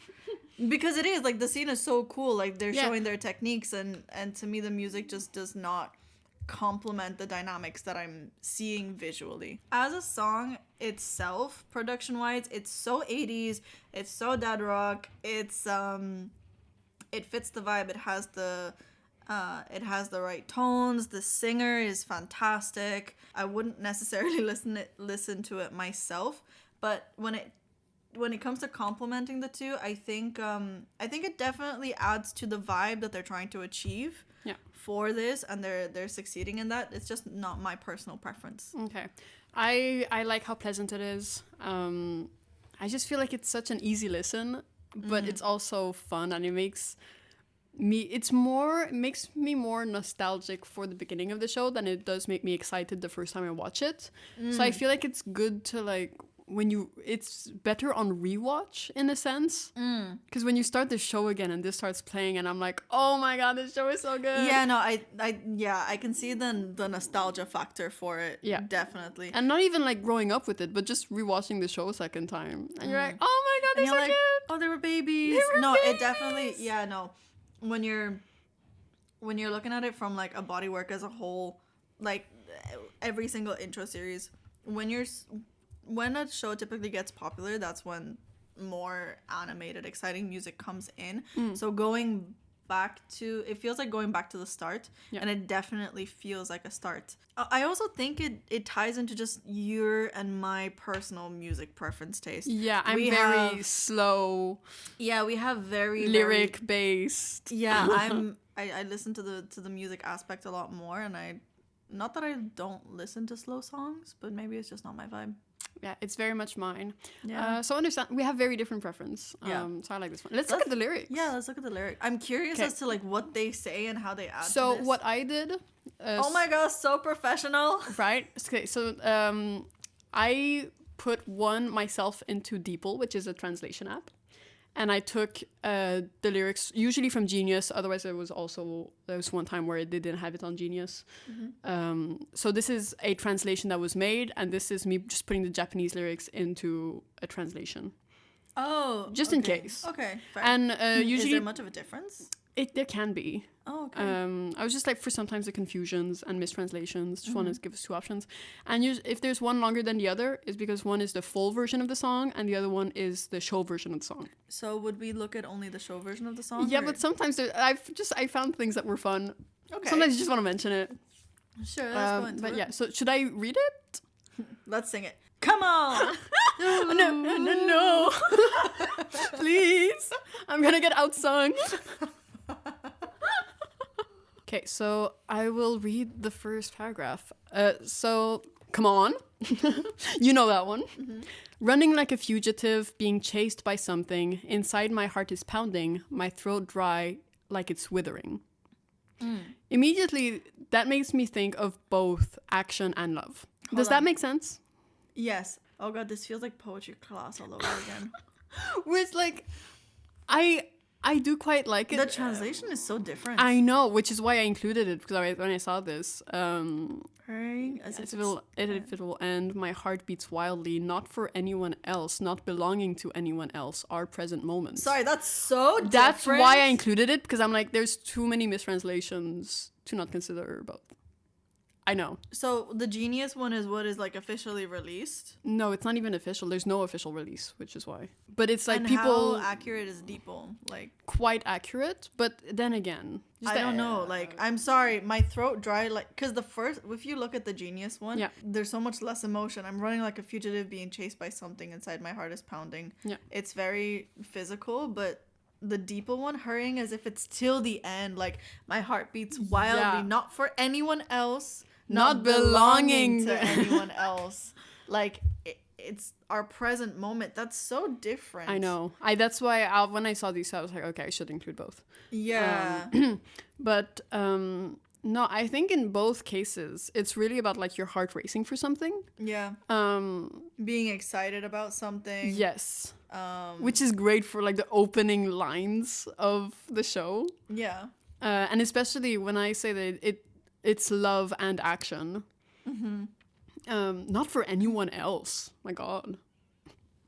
But like, not for anyone else, not belong. It shows that it's really personal. Like, it's mine. This is my will, and this is the path that I want to walk, and nobody else can tell me otherwise. Yeah. Is what I'm hearing from this. Yeah. Okay. Next. And then like this one is not in this one. Oh, okay. So this goes to this. My bad. Yeah. For no single one, to none does belong. This time is ours right now. Which again, like I'm reading a medieval novel. Yeah, and this one it just feels more cohesive. Yeah, like you can definitely feel the emotions from, I guess, the direct translation. But yeah, once again, it's interesting, like hurrying as if till end, like there's some urgency to it. Which again, the song is so slow. The song does not make my heart beat wildly. But it feels like a memory. To me, it feels like a memory. Like you're experiencing this again, and like, oh, what was his early days like? But we're gonna get so much further. And like our present moments ours is there in both, and it's like but it's also focusing on only one person. It definitely talks to the team dynamic. I feel like then unraveling the pain, unraveling our hearts, unraveling shadows, or pulse of pain, pulse of heart, pulse of shadow. I love the Deepo side.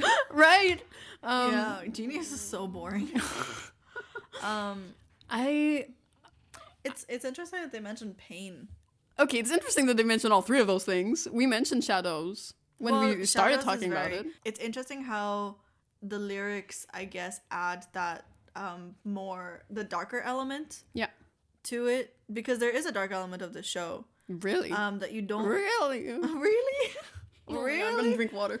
that you don't, because that was kind of like part of my critique earlier, and that like or not a critique, more of an observation that the first opening show is so nice. Yeah. It's so lovely. Everybody's really happy, but we know that there's a darker element to Yes. it, and it's interesting that it comes in from the lyrics of the song. But no, I think it's like these characters experiencing being ninja in a different way, and suffering from it differently. Where it's like, even for Sakura, like she loses the person she could have been with. I'm massive quotation marks here. But yeah, I can definitely see that, because there's one for each. Yeah. And pain, I think, is pretty explanatory. Yeah, explanatory. No, Pulse of Pain is definitely Sasuke. Yeah. Poor kid. Stifling our breath, reaching for beyond, tearing through the dark. In fighting and in love, to the distant light above, yes, we are on the way. So here it says, hold your breath and run away, set the darkness ablaze, fighting and loving, the end never comes, on the way. On the way. Wait, scroll down. I don't like the Genius one at all. Okay, but here, I wanna rock in my heart is very different from I wanna rocks in my heart. True. This is very dark. Okay, I was saying fighting and loving, and then they just mention it straight up here. Like, yeah, that's what the show is. It's fighting and loving. Yeah, absolutely. The end never comes on the way. What does this say? To the distant light above, yes, we are on the way. On the way. On the way. Synchronized hesitation. There's a theme of movement throughout this entire song. Absolutely agree.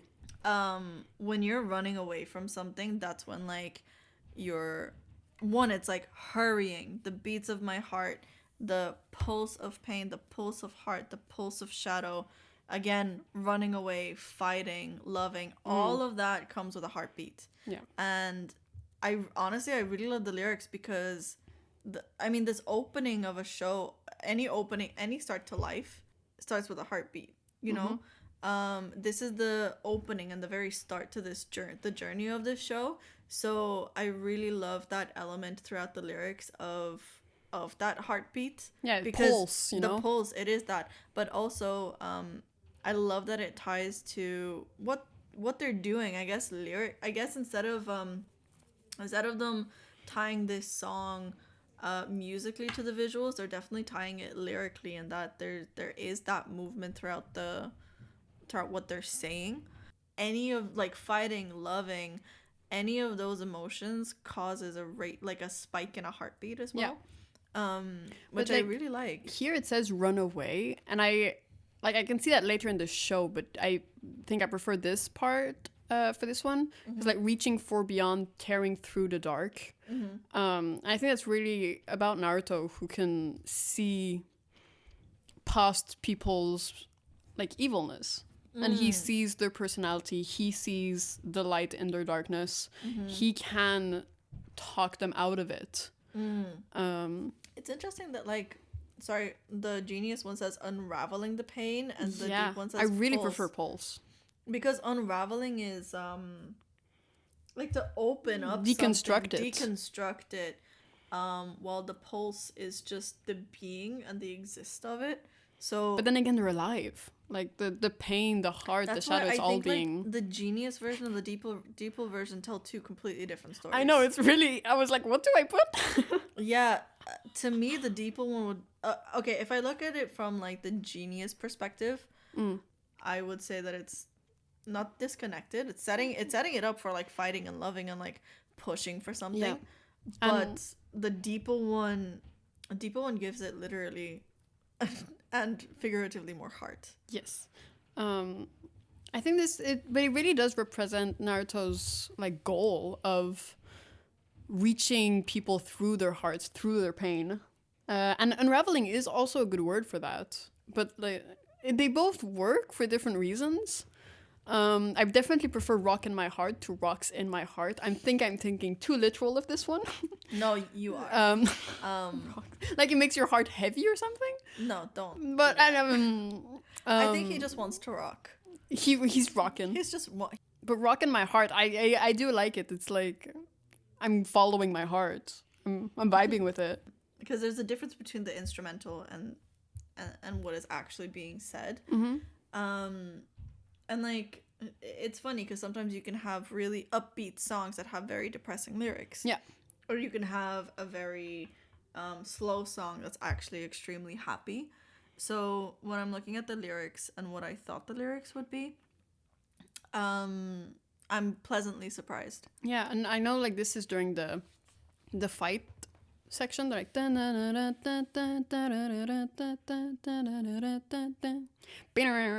and then here is Sasuke offering out his hand and I'm walking away. So like Cute. it really breaks down just like the visuals we're talking about. But I love the fact that it puts fighting and loving and pain all together, and it's such like the core message introduced immediately. I kind of want to touch on what you did 2 seconds ago. the pulse of pain. It actually wasn't that. It was a lot smoother. I was but thinking like of every word. Yeah. no, I know, but like if they had done that, I think that would have been so much more effective. You know, like I think it was like Yeah, I did it fast because I'm awkward. No, but that's that's a good thing of like when you're looking at like I don't want to sing it in English, but it's like the pulse of pain, the pulse of heart. Like there should have been, like also this is a Japanese song, so I'm looking at it from like an English translation perspective. Yeah, hey, this doesn't rhyme. No, but also like it could fit in Japanese and I just don't see it, but like I just wish that there was a little bit more of that punchiness throughout, because also I'm looking at the lyrics and it's a heartbeat, it's a movement, it's a pulse. There should be that like that pulsation throughout the song that I'm just not feeling. Yeah, I agree with you in the sense that I see this as a very nostalgic song. But then when you look at it, the lyrics aren't nostalgic. They're right now. Come on. This is our present moment. The lyrics don't feel nostalgic at all. Because when you say nostalgia, do you mean your nostalgia, or do you see it as like, I don't know, the song is nostalgic to a start? I feel like the song is made to feel dreamy and nostalgic. Like a memory. It feels like a memory to me. Oh, really? Yeah. Oh, I did not get that sense at all. Yeah, that's how I feel about it. Especially the soft production. I understand. No, I understand. I understand what you mean by nostalgic now, and that like, and if it was, and that the whole concept should like feels like a memory of what they were in the past. Well, that's so interesting because I'm looking at it from the perspective of like, well, this is their beginning. Yeah. So their beginning isn't like doesn't feel as exciting enough. And you mentioned 80s, which I didn't notice, but like the show being from 90s or early 2000, if you telling me that the beat is 80s, then that is nostalgia in itself. Oh yeah, no, like the beginning of it reminds me of like the beginning of like that Rickroll song, a little bit. No, like that typical like drum sound is so prevalent in the 80s. Yeah. Any like David Bowie, well, I think David Bowie. We just looked at our wall of vinyl. Look at David Bowie. Because like I don't listen to too many, like I'm not the biggest 80s fans, but whenever I hear that like synth drum, I'm like, oh, 80s. Yeah. It immediately makes me think of that era. I cannot place music. It's okay. But no, overall, I feel like the lyrics for this are very good. I like them a lot. The lyrics on the Depot side definitely save it for me and adds that context that was missing with the instrumental. So overall, I mean, like music side, I think the song is pretty solid in itself. Yeah. I think it's cohesive. Love the vocalists. I really like the instrumental. I like the lyrics quite a lot. So as a song in itself, I think I would rank it like it's not my personal preference, so I'm gonna say a 7. That's fair. I don't think it's the most exciting song. I probably wouldn't listen to it afterwards, but maybe I could give it like a 0.5 brownie points with the lyrics, because I think without the lyrics I would have ranked it a 5. Oh shit, okay. Yeah, without the lyrics I would have ranked it a 5, but with the lyrics and seeing that pulse and the heartbeat throughout, I'm gonna say 7. I think I'm rocking with my 9. Rocks in my heart for this one. Oh damn. Rocks in my pockets for this one. Rocks in my heart. The song is called Rocks. I don't understand the title. Also, rocks and I guess it is rock music. Is that why it's called Rocks? Dad rock. When I think rocks, I do think of Hashirama and Madara, but we are far from that right now. No. I think Rocks in all capital letters. They're very excited about. They're so stones. excited about these rocks, So and I'm not sure why. It's about the rock that Sakura was touching all along. It's the rock. It's that rock. Is that one rock? She found the best rock. She found the best rock. Yeah. She's so good at finding rocks. As a whole, it's not a very exciting song to me. Well, it's a 9 to me. Well, with my terrible taste. With my lack of knowledge, it's a 9 to me. It makes me smile. Oh, that's cute. So yeah, our last point is 5 extra point for queerness. Do you see any in the lyrics? I don't think the lyrics are very queer. Me neither. No. There are some gay moments in openings. This one isn't shining in. No, I queer. think like out of if we're ranking it like 1 to 5 out of like knowing some of the gayer. It's not 1 to 5. openings, It's just bonus points. You know. I would. In terms of queerness, honestly, I would give it just 1 bonus point, and that's purely because I really loved the moment where Sasuke reached out to Naruto, like to grab his hand, and Naruto awkwardly fist bumps it because he doesn't know how to handle it. Yes. And then Sasuke was like, "Would you come on, get out of the water," and grabs him. And I love that moment so much. I was gonna discuss this because in my analysis, holding hands in water is like the main thing.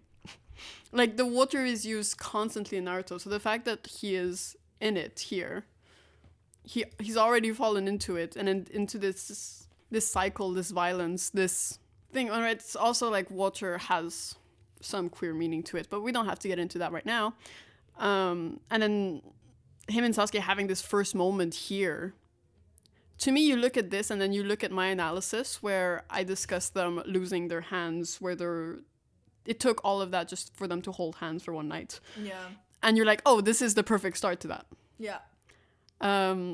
It gives great introduction to my queer analysis, I find.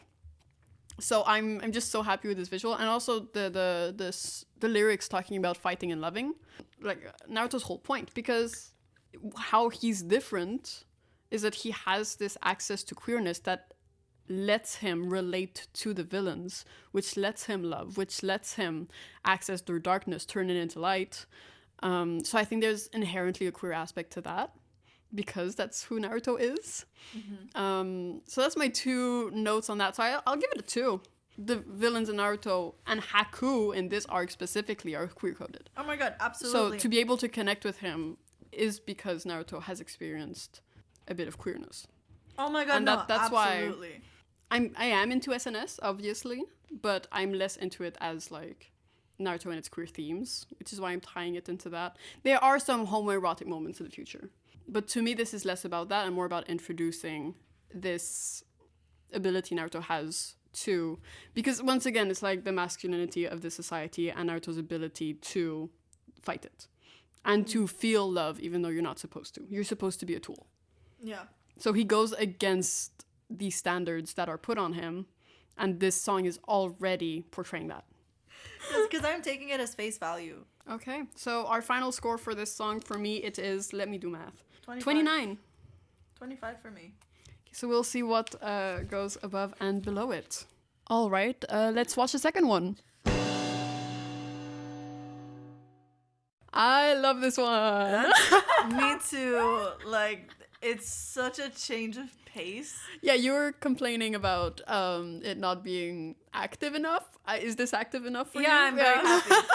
I feel like this one wins for like the opposite reason that the first one won. Mm-hmm. Like, I feel like the first one, the visuals were so strong. Yeah. This one, I love the music. Like, it's so 2000s emo. It's like, so it's emo. So emo. It's so angry. Yeah. But it's also full of hope. Yeah, no, like, it's so... It feels euphoric. Yeah, this is Asian Kung Fu Generation, and I really like them. Oh, okay. I just think this song is so cool. It's so... Because this is the Chunin exams. Yeah. And this is, like, the most exciting part to doing the exams. There's so many new characters, and this intro does such a good job. I think, in general... introducing them and their vibe, and also, like, it groups them in the teams that they're in. Yes. I think that. the Chunin exams in general is a masterclass of character introduction. Because we watched the first one, and I was like, this is so nice. This one I was watching with, like, a grin on my face. I know, I was like, this is so cool! I was like, yeah! I'm like, solid 9. I think appreciation this one is a 10. I wouldn't change a thing. I love Honestly, same. Well, there's only one aspect that I would change, and it's more on the production side. But the only comment I have on the production side is so much going on. Screaming, could have panned it, or at least, I don't know, it feels very, I call it muddy. It feels like kind of muddy in the mid-mix. But other than that, honestly, love it. It's so dynamic. It's the dynamic is the word This for makes it. me excited. Yeah. See, usually I find it lazy when it's just like characters and backgrounds, but it works really well with this one because this is about all these new characters. Yeah. So I don't mind it. No, I'm gonna rate it a solid 9 because I kind of want to see all of them and then rank my 10. What? You have more than 110. No, I only have 110. I want to keep it as a special one. You know what I mean? Like 10 is like the best of all time. Great ranking when we both have different systems. You will only get 110 from me. No, a few, like a pinch of 10 for me, but I love this one. I know I love this one. Yeah. So I don't mind giving it a 10. Yeah, no, like solid, like a solid high score for me. Like it's so exciting. It also feels so youthful. Yeah. It feels very teen angst, and like also when you're looking at, and I feel like it actually complements the arc very, very well. I agree. Yeah. Should we stop looking at black screen and stop talking about visuals? Yeah. I feel like this one is gonna go by so much faster. Yeah, me too, because there's less, like we said, there's less story to it. So yeah, it starts More shadows. more shadows, but not Similar this time we theme. see them at the same time as their shadows. Yeah, we do. Um, Interesting that again it's the same concept as the sun rising. Yeah. They're yeah, it's true, it's a very similar start. They But look very this liquid. Time, this time Naruto is at the front. He was at the front before. The two No, of them- no, you're right. He was in the back. Thank You're you. right. Yes. No, yes. he was at the, and now he is taking the lead because he started using the Nine Tails power. Yeah. Oh, yo, that's kind of. He does at the end of some. Yeah, they're both Sasuke and Sakura are liquid. Yeah, sorry. I was about to go, yo, dude, that's so right. And I was like, that is the shittiest contribution. I'm like, I said it. And I'm like, you're agreeing, and I'm like, yeah. Bro, that's so true. This is like post break. It's evening now. I just had some salad. Yeah, we had some food. No, he's at the front. He is because in the first arc he sees Sasuke as like someone who's ahead of him. Yeah, and I think that changes in this arc where he's like, he stops Orochimaru as a snake and he's like, haha, who's the scaredy cat now? Oh my god, yeah, I remember that. And Sasuke's like, can you please? Sasuke's like, what let are me you handle talking this." about? Yeah, Sasuke's like, dude, we're gonna die. Can we just get out of the situation? Can we call a grown adult? Can we call for help? We are not qualified. We're not qualified, we need to leave. Haha! He wants my body. I'm the one who's about to get trafficked here. Can we please take this seriously? And Naruto's like, watch me.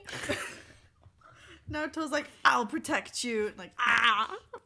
Yeah, so he's in the front. Yeah. Lovely shots of Team 7. Oh, I love the animation. Yeah, it's super flowy. Yeah. Very different to the first one. Very much. And he's throwing the ninja stars now. He keeps stabbing his name. It seems to be a follow through the last one. I wonder if there's a meaning to it, or it's just, I'm a cool ninja. He's actually trying to aim for the holes, and he keeps missing every time. And that's the truth. Talk about author's intent. Oh my god. I just got that. Took me a second. Yeah, and this slightly lazy. Crest in the back. It's just our main character. I like these 3 poses. I'm like, okay, guys, we saw it in the last one. Yeah, no, it's very generic. It's quite generic. Like it is Naruto for sure. But like, not. No, it doesn't add anything other than just, hey, here's the cool character that you all love. Yeah, remember Naruto from the last arc? Yeah. He's still here. He's the #1 character. So we're gonna place him first. This is his name. Guys, this is Naruto. Guys, in case you forgot. Yeah, just the orange one. reminder. Okay, no, we're going back. I didn't pause at the right time. I'm trying. Why is he just flashed on screen? He has fantastic eyes. That's what I was gonna say. I wanted to talk about his eyes. He's so well drawn. Ahead. Listen, they don't always draw Sasuke well. He's drawn very well here. Yes. I see. It's not the only time in this intro, but he has a little sparkle in his eyes, and that's not gonna last long. It's before the box. It's technically before even Orochimaru. Yeah. And like Orochimaru dims his light a bit, and then Itachi just crushes it. So sad. Like genuinely, it's really sad. Like you want, like he's so innocent. He's so innocent. Well, look at him. He's so pure. He's so done pure. nothing wrong. I mean, like his family and whole clan did get murdered, but like it's nice to know there was still a little bit of sparkle left before it completely got crushed. But like I think so I appreciate this. Yeah. He had like slight hope for friendship and community here. Yeah. Which he loses completely. So sad. Sasuke. Sasuke, no. Sasuke, no. Don't lose hope, King. It kind of gets better. Does it? No. Oh, you look so cool. No, I love that the first 3 shots of now we're like, this is Naruto. Yeah, obviously, guys. Main character. Sasuke comes on and we're like, what a diva. Why do they keep putting Sasuke and Sakura together? We're trying something out. Okay, they're in the back rooms. Sakura lured him there. Once again, Sasuke never looks at her. No, if you doesn't. asked him right now, what color are her eyes? He would have no idea. Have no idea. Sasuke, what's her hair color? What's her last name? Does anybody know that? Haruno. It's Haruno. Oh shit. Couldn't tell you. But no, I genuinely never knew her last name. I don't think I know anyone else's last name other than Sasuke and Naruto. Like, Kakashi? Hatake. Nope. Okay. Tsunade even? Nope. Senju. She's the same as Hashirama. Nope. The Senju and the Uchiha. See, I feel like a dude bro with lore now. You make me feel like the people who hate me. I'm sorry to break it to you. I'm sorry that this is how you find out. That I'm a dude bro with lore? Yeah. No. I mean, the 3 hour...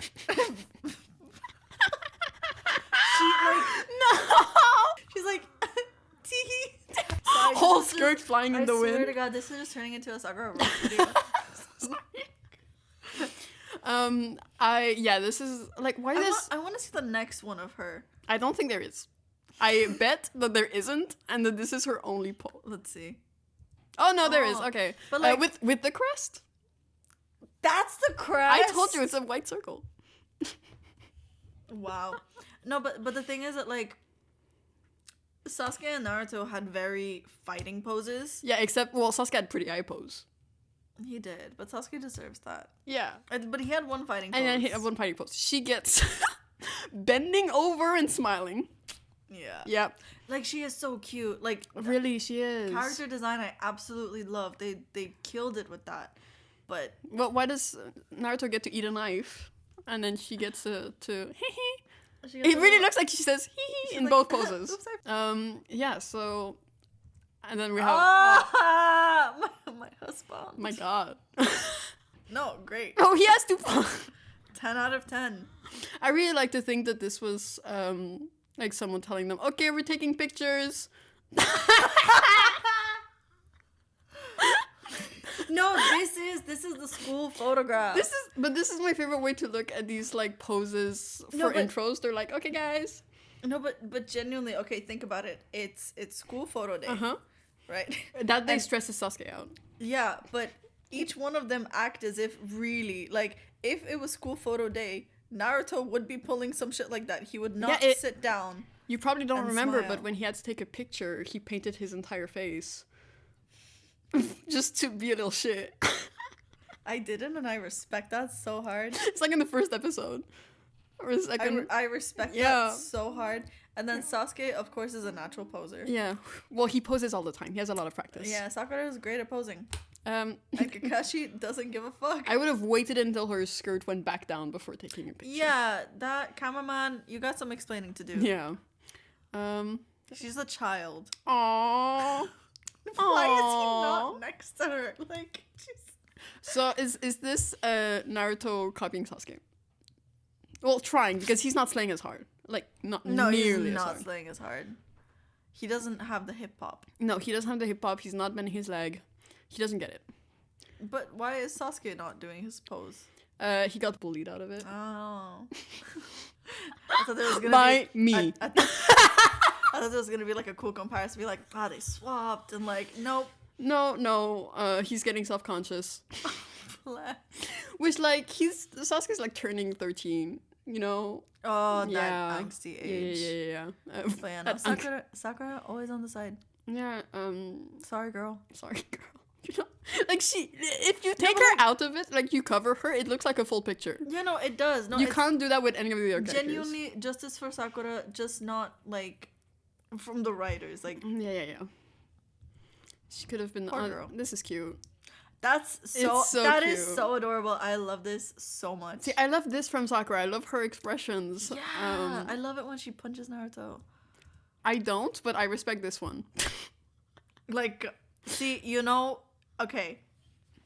So, has this been shared on your channel of Naruto being gay? No, Naruto being bi. Have I talked about Naruto being bi on my channel? Sorry. Have you? Sorry. Okay, never mind. More than once. Yes. Anyway. Oh, that's cute. Look at the little light in their eyes. They're very cute. It's gonna disappear. Poor guys. Poor guys. And Sakura. Universal. Okay, whoa! My child. Okay, so we have... This is still very dynamic. But... Okay, let's... So, yeah. Let's start with Tenten. Tenten. You're welcome for making you remember her name. Thank you. Just then. Forgot about her. I got more... From this arc anyway, I didn't really learn too much about her. It was kind of like in the later episodes. Yeah. But from this intro... She's cute. She's really... I love her outfit. I really do. Cute outfit. Can't really tell much about her, though. No. No. My child. I love him so much. I think this arc was the first time I actually cried at the fight. Yes, it's true. You did cry for the first time watching League fight Gaara. Okay, so... Right? Yes. No, I did. I sobbed. Yeah. I just... Also, like, characters with bowl cuts... I don't know why it brings this like maternal instinct in me. I love them so much. But also, like, the fit. The fit is crazy. The fit is crazy. The leg warmers and the open toes. Okay, no, but nobody's allowed to hide their toes on this show. No one is allowed. Not even in winter. No. They walk in the snow. with the toes. I just love how like the fit is so fully like from like turtleneck down to leg warmers and just open toes. But at the same time, it's so skin tight. Yes, and I really love that he has his headband around his waist. Yeah, cinching that in. Truly. Yeah. No, honestly, like 10 out of 10 fit character design. Love him. Bushy brows. Just, and then I really love Neji's character design as well. Me too. I prefer it in the second show, but not in the third one. Rip. But poor Neji.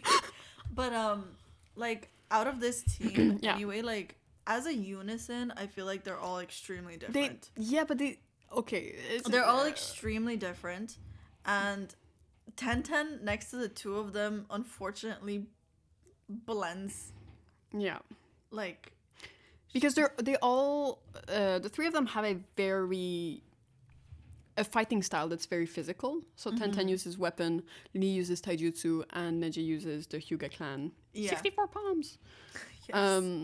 So they're very technical fighters. Yeah. And both of their turtlenecks are a reasonable size. Oh, the three of them? The three of their turtle. I didn't classify hers as turtleneck because it was kind of open. But yes. Yeah, but no, Sasuke's turtleneck is ridiculous. Oh, he's so cute! My child. You're still, and like these two, 10-10 and Neji don't move that much, but Lee is still like moving in his shot. He's so dynamic. My child. I love him. I love this team. I love this team so much. Me too. They are so efficient. They're so great. They're so well balanced. They really are. I don't like that we're hiding Ino. We're going back.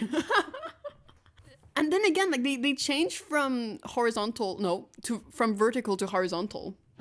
It makes it very dynamic. The opening, visually, no, it does. I mean, I guess they had to do something so that it's not just characters popping up. Yeah. But no, I really love the way they introduced them. Like, you don't know much about them in it. The intro doesn't really tell much about what their powers are or who they are, but I love that they have made each character so individual. Yes. And like, also has a hip-hop. Oh yeah, no, Ino and Sasuke are the one that do it the most. Two queens. Yes. They're ready to like lip sync for their life. Shantae, they both stay. No, Shantae Sasuke leaves. So bring him back. So yeah, Shikamaru, Ino, and then Choji. Oh, Choji. I also relate to him a lot. Yeah, I love food. I did convince you to make this video by promising you Japanese barbecue, and that was very Choji of you. I'm so excited. Guys, it's the only reason I'm here. Guys, I might have to put mid-rolls in this one so that I can afford Japanese barbecue. Oh, I'm so excited. But no, just anytime Choji was on screen, I loved it. Yeah. He's such a lovable character. I agree. Oh my god, I love that you can see their matching earrings in here too. Am I crazy? What did they get when they became Chunin? I remember he did give them like a pair of stud earrings. Oh, they changed their earrings. Yeah. Okay, matching earrings as a team is iconic. No, I love. Iconic. They're just such a solid duo. You can tell trio. You can tell that they're friends. They actually like each other and that they hang out with each other outside. I mean, Ino is kind of like fat shamey to Choji in the first show, but I mean, look, she's a bitch, but she owns it. Yeah, she really is. Choji gets a huge glow up in Shippuden, though. He does. He absolutely does. He's just so adorable. But I don't understand. Okay, can we talk about his hairband? I don't think so. I don't know why it looks like underwear. Yes. Choji's face is so angry. I know. He's such a softie. He's such a light. I don't know why he's trying to look intimidating. Bless him. I know. He has some really, really amazing moments. Like Choji kind of dosses about, but when he needs to show up, like he shows up. Yeah. I appreciate that. I love this team. He's a good friend. I know. I love them too. So efficient. Okay. Remind me of all of their names other than Hinata. This is the only bug guy, piss guy. I'm really glad you remember he uses bugs. How can I not? Yeah, it's disgusting. I really love his character though. Me too. Honestly, I quite like how mysterious he is. He really is. He's creepy, and bugs are creepy, and he fits that so well. No, I like Shino, because his name is Shino. Shino, Yeah, like love you, bug guy. Yeah, and then Kiba. Kiba, I really wanted to love Kiba. Really, I really did. Because I love that. He's like, oh, he always smells of piss. I know, and I love dogs. Me too. I love dogs more than anything. I love his dog more than him. I genuinely respected his character. I was like, okay, they're like going like the wolf thing. I just really don't understand why they threw a piss play in there. But also his character just, to me, I don't find there to be much depth in there. No. And also because, like, same Shino, we don't know much about him. But that's the whole point. But he's, like, underused. Yeah, I feel like they could do so much more with him. Yeah. Kiba's not underused. Like, he comes back with the exact same jutsu. He's like, overused. Fang over fang! And then he just transforms into his dog again. And you're like, okay. Okay, guys. And you're like, Kiba, go back to your kennel. Kiba? Hinata is the same. I actually really love her, but they just didn't do enough with her character. Like, I feel like they could have done so much more. And I remember when I didn't watch the show fully. It's funny, when I didn't watch the show fully, I liked Sakura and Hinata. Yeah, of course. No, I liked them at the beginning too. I liked them. But then when I fully watched it, she just... There could have been so many moments where, like, she got over that shyness, and I feel like that could have been a good character growth, and like they could have done more with her Byakugan. But like her character design is so cute. I'm not a fan of the first show design. I like this, like the second one a bit. I like all of them. Like, I love this. It's just giving like shy girl with the big hoodie. Like, yeah, but like the 3/4 pants, her and Kiba, I don't know how to handle it. I will say, this team dynamic I don't understand. They're all long range, like not trackers, but like sensory types. Okay. So like Shino can track down with bugs. Hinata can look far away with her Byakugan, and Kiba with smell. Okay, that makes more sense. It feels like they could have been scattered around in teams, but maybe that's like how they are as Genin, and then they evolve. Okay, so if each group has like their thing, the fuck is... Well, Team 7, you mean? Yeah. I see it as Naruto has the 9 tails, so we have to put the 2 Sharingans in that team. What the fuck is Sakura doing there then in that case? That's... Well, where else does she fit? No one else. Where else does she fit? She can't do shit. That's why Kakashi's constantly saving her. He knows she's not... Like, they didn't know where to put her, so they were like, okay, I guess we'll put her in a place where, like, she can just be on the side. Enjoy the sidelines. Bless. Oh my god. Like, no, it is really like... Because I, like, up until now, I didn't know that there was an actual theme per team. Well, it's I think it's slightly up to interpretation, yeah, but this feels pretty obvious. Like, at least I would have thought that each team, like, of course each team brings something different, but when you bring up their powers that way, it's like, oh, okay, the first team is really good with hand-to-hand combat, this one is really good with, like, long-distance tracking, the other guys, honestly, what are they good at? they do the Inochikecho formation. What is that? It's like a family thing that goes generation from generation between those 3 clans that have an alliance. Oh, see, that makes sense. Yeah, no, that's canon in the show. Yeah. I don't know. They could have gone like Sakura, like, because she ended up being a medic, so I don't know, like super healing powers. They could have.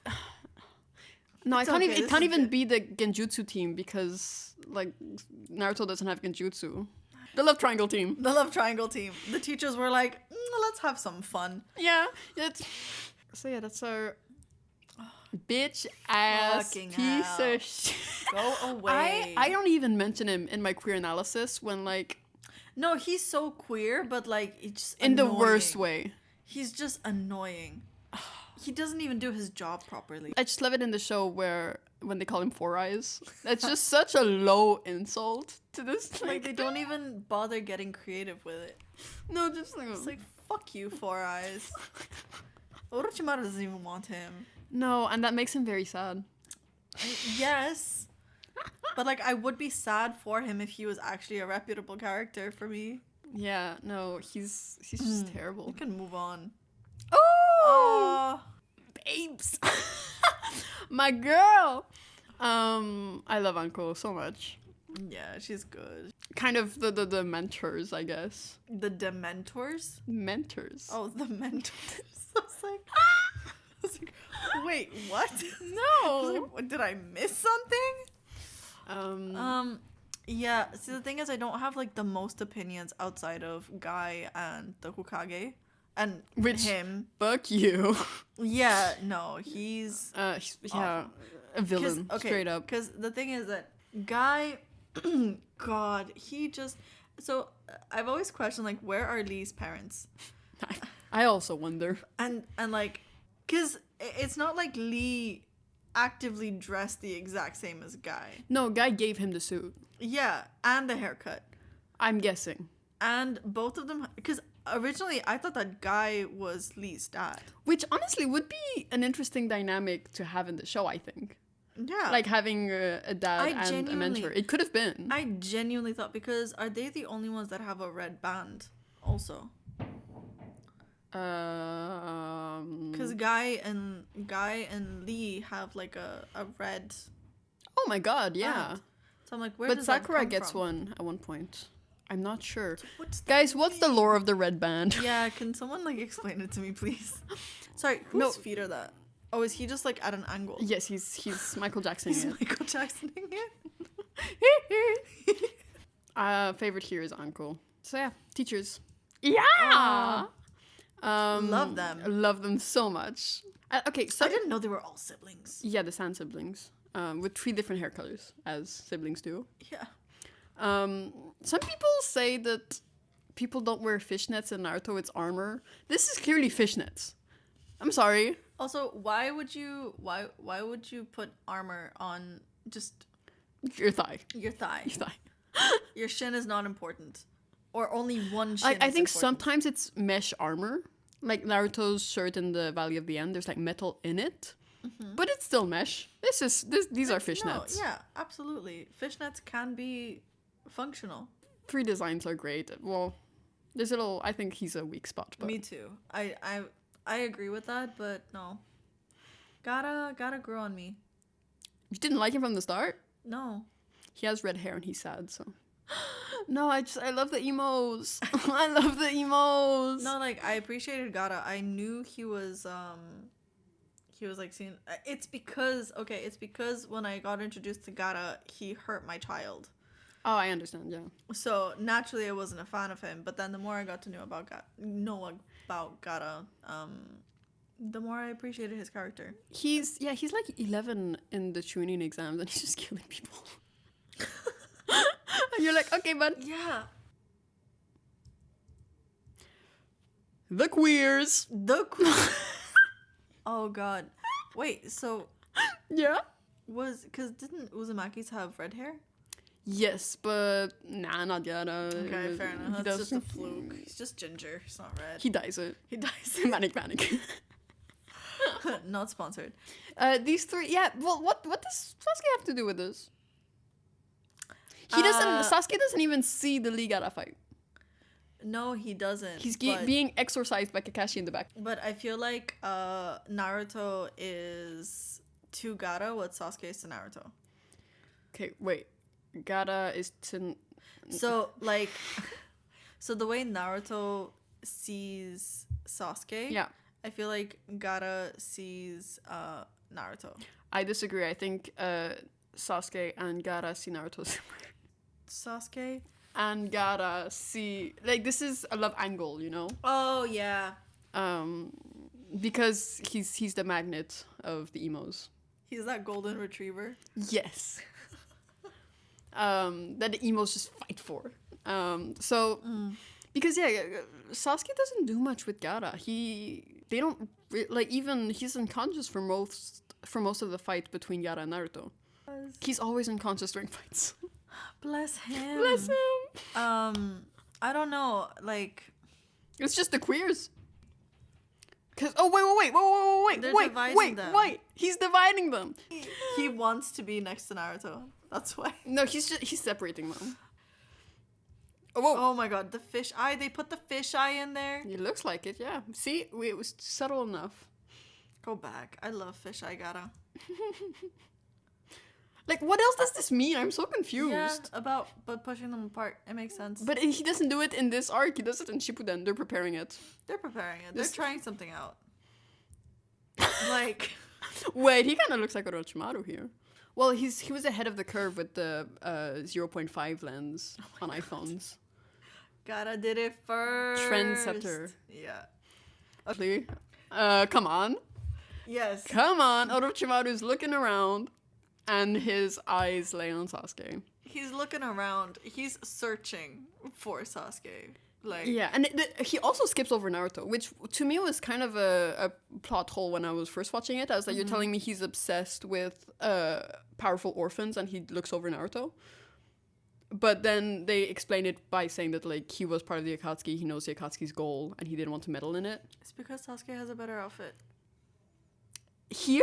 You think Sasuke's outfit is better than Naruto? Yes. Like, Orochimaru likes... You know he's a fashionable queen. Yes.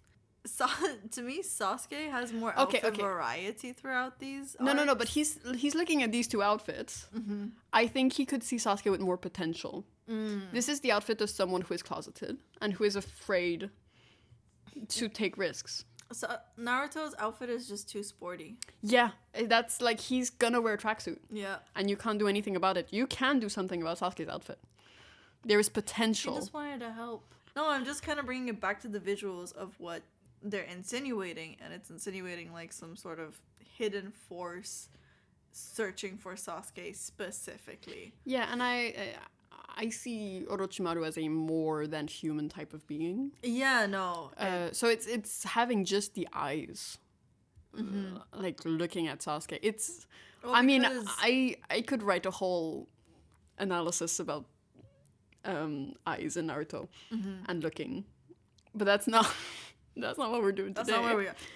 You're just drip feeding like future content in this, and people are like, when are you gonna come back with this one? But no, I like that they have shaped him as this like Because Sasuke's like not a, being without a body. yeah, because he's looking at his body right now. Yeah. And like Sasuke cannot like knows he's being targeted but doesn't know by what. Yeah. So I love the way that they place him there. Yeah, I I think love this that they is still brilliant. gave him eyeliner though. Of course, we're talking about Orochimaru here, Yeah, like they may not have a body, but but they have. eyeliner always on point. But they went to Sephora, Got that purple eyeshadow. got that purple eyeshadow, and the different places we're gonna see during this arc. Like this Yeah, is no, the I forest love of the death little- and I love the little oh, a kunai. kunai. Ah! Oh my god! Hold on, I there's- love this fight. There's so much going on. There's right so now much going to on. But it's barely more personality. You see the bugs with Shino, but that's it. Yeah, it's after that And it, it's really it's after this scene because it feels like they do have moments where they want you to well, they do show snippets of their personality, and I think it's the following one after. yes, Sasuke has this fight, which is showing. Yeah. But I love that they put Sasuke and Lee right after another. Yes, because Sasuke and Lee have this like This well, weird. Sasuke definitely has this rivalry with Lee. I don't think Yes. Lee has a rivalry No, with it's Sasuke. it's one sided and it's really funny Completely one-sided. because Lee has a rivalry with Sasuke at the beginning, so he beats him, and then it's over.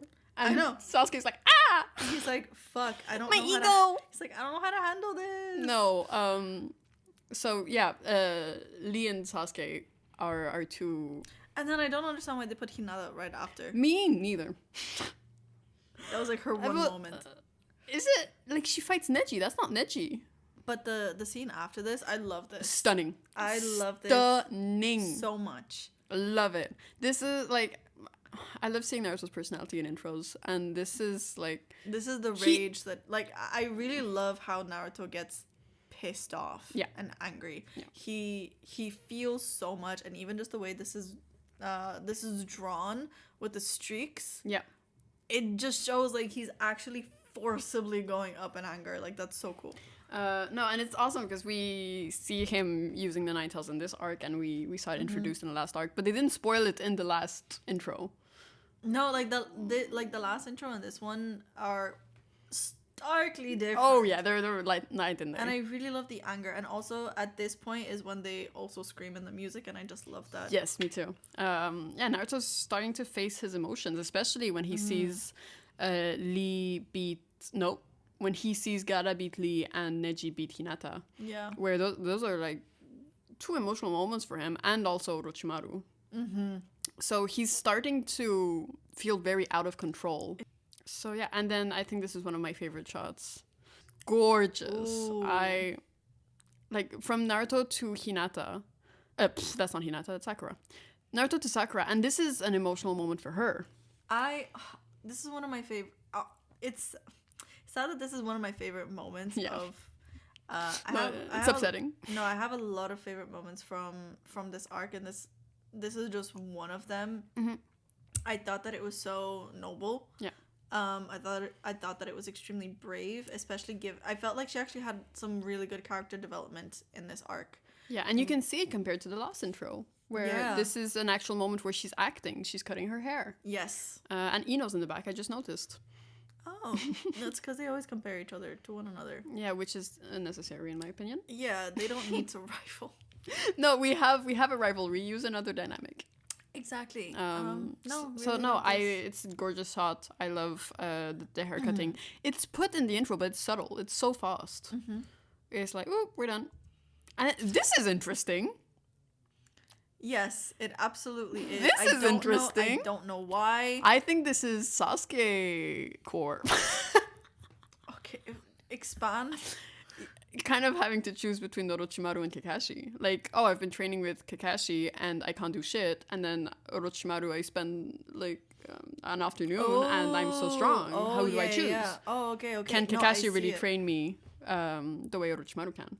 Orochimaru says that, like, I'm not worried, he's going to join me. And then Kakashi is the one that seals the curse mark. And when he's sealing it, Sasuke passes out again. His signature move. And then Orochimaru comes to talk to Kakashi. What did they talk about? I do not remember that scene at all. I don't remember exactly what they're talking about Sasuke. They're not talking about the weather, but like... like, how have you been? So yeah, there's this... lately? Like... In a way, it's a rivalry for Sasuke because Kakashi's trying to raise him in the good way. But it's hard when Orochimaru's there. Bless. But I guess he is a safe space for the queers. Well, not safe space, but... He's a dangerous space, but for the queers. He's a dangerous space, but he gives them a home. He says you can be who you are until I take your body. Yeah. But like, I can modify you a little bit, but like, you guys can kiss. You know? He says everyone is welcome here. I will treat you all the same. Here are the terms and conditions that apply. However, no, that's a good point. I never would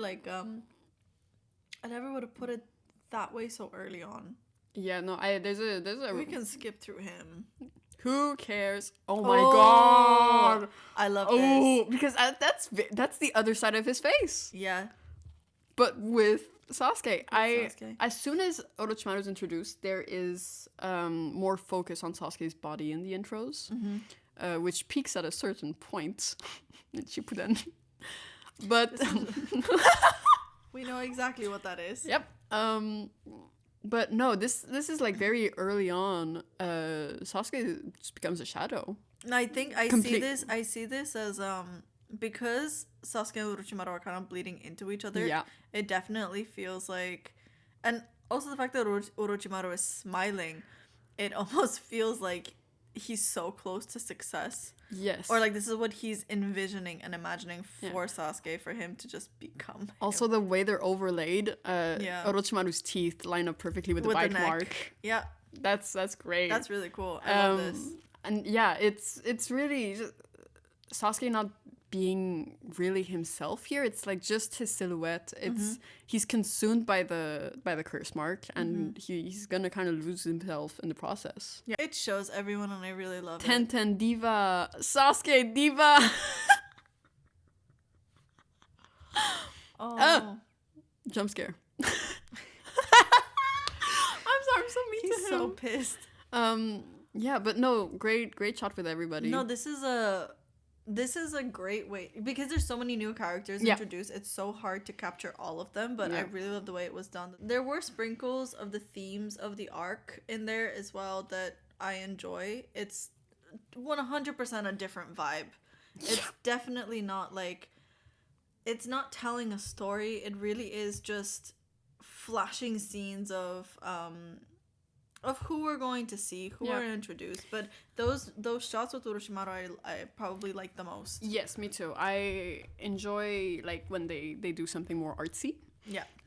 Also that Naruto shot and that Sakura shot are great. I think now that I think about it, like those shots of those random people fighting is kind of the most important fights that we're gonna see. So we have Neji, Lee, Gaara, then Hinata, who is like those I think is the highlight fights. Yeah, that's true.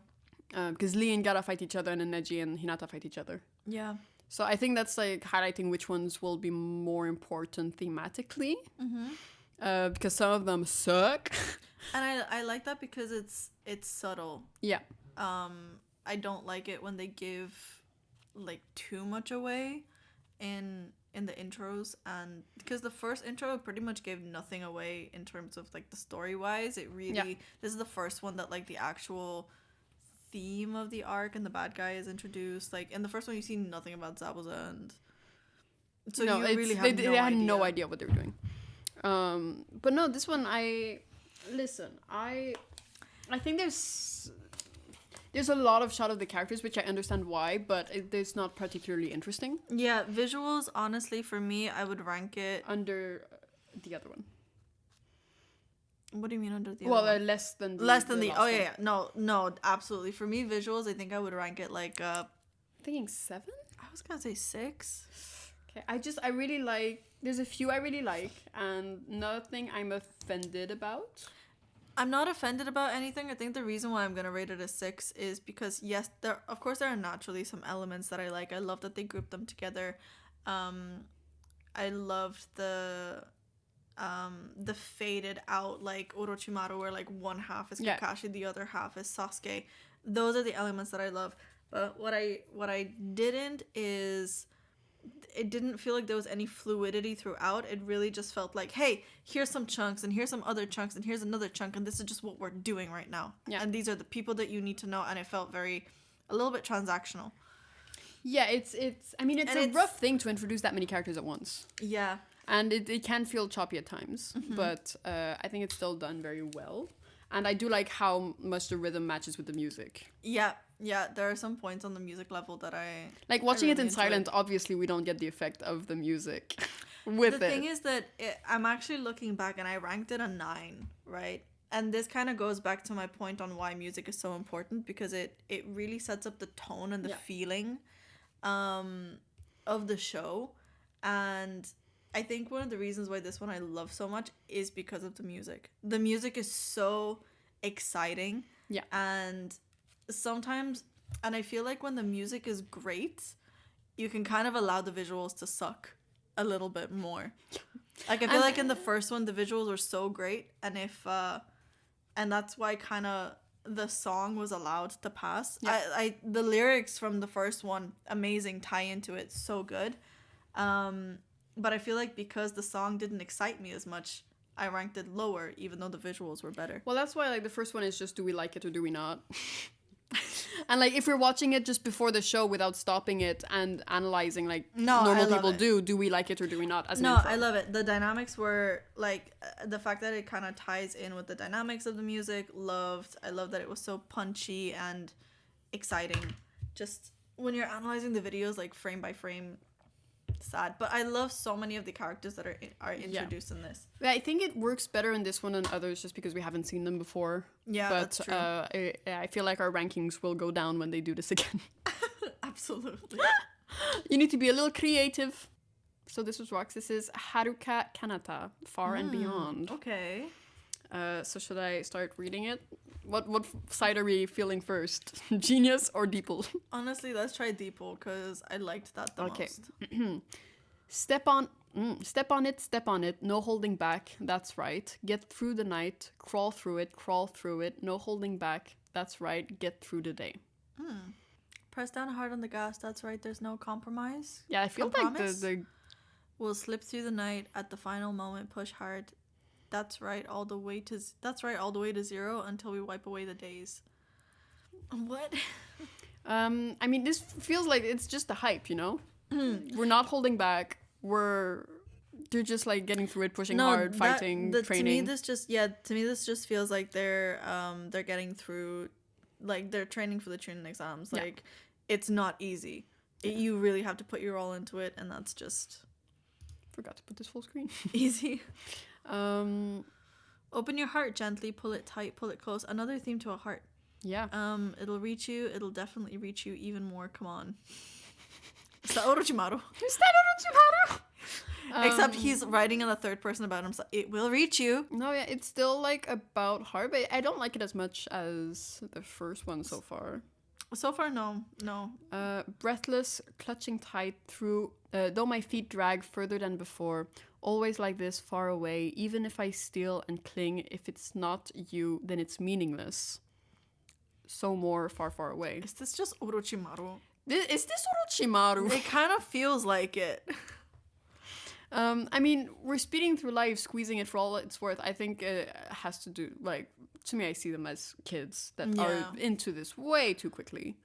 Your feet are tired? Yeah, I bet they are. I bet your feet are tired. But they, like, Naruto never gives up and they keep going farther. Is that the good thing? We'll think later.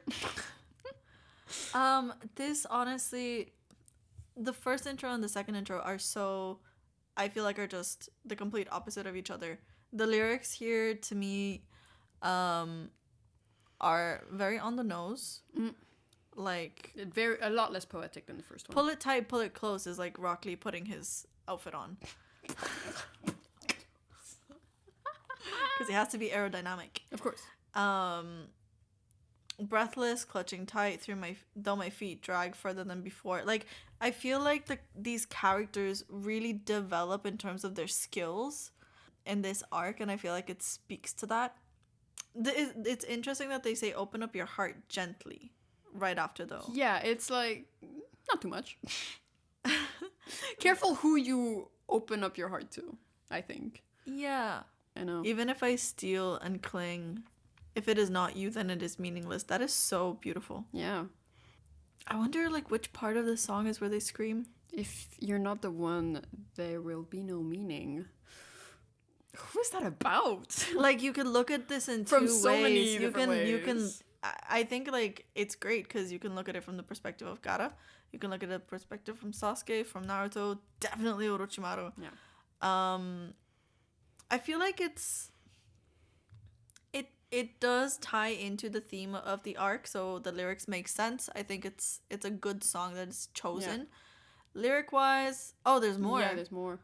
Okay, press down hard on the gas. That's right, there's no compromise. We'll slip through the night. Oh, okay, the same thing. All at the final moment, push hard. That's right, all the way to zero until we wipe away the days. Whoa, what do you mean? Break through the days? Wipe away the days? Until we die?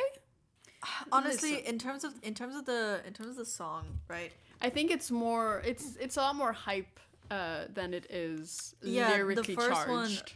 The first one, the lyrics I absolutely love. I think it brings a lot. I think this time around they focus a lot more on the instrumental of it. Yes. And also like I think there's a lot to be said about like lyrics are important, yes, but it's also how you deliver these lyrics that sometimes Yes. tell more. Like if you're looking at this and just reading it word by word, sometimes you have to feel the emotion behind it, and that's when the singing, the vocals, the angsty guitar really come Yes. in, and I think that sets it up. That sets the theme up more for this arc than these lyrics do. I agree.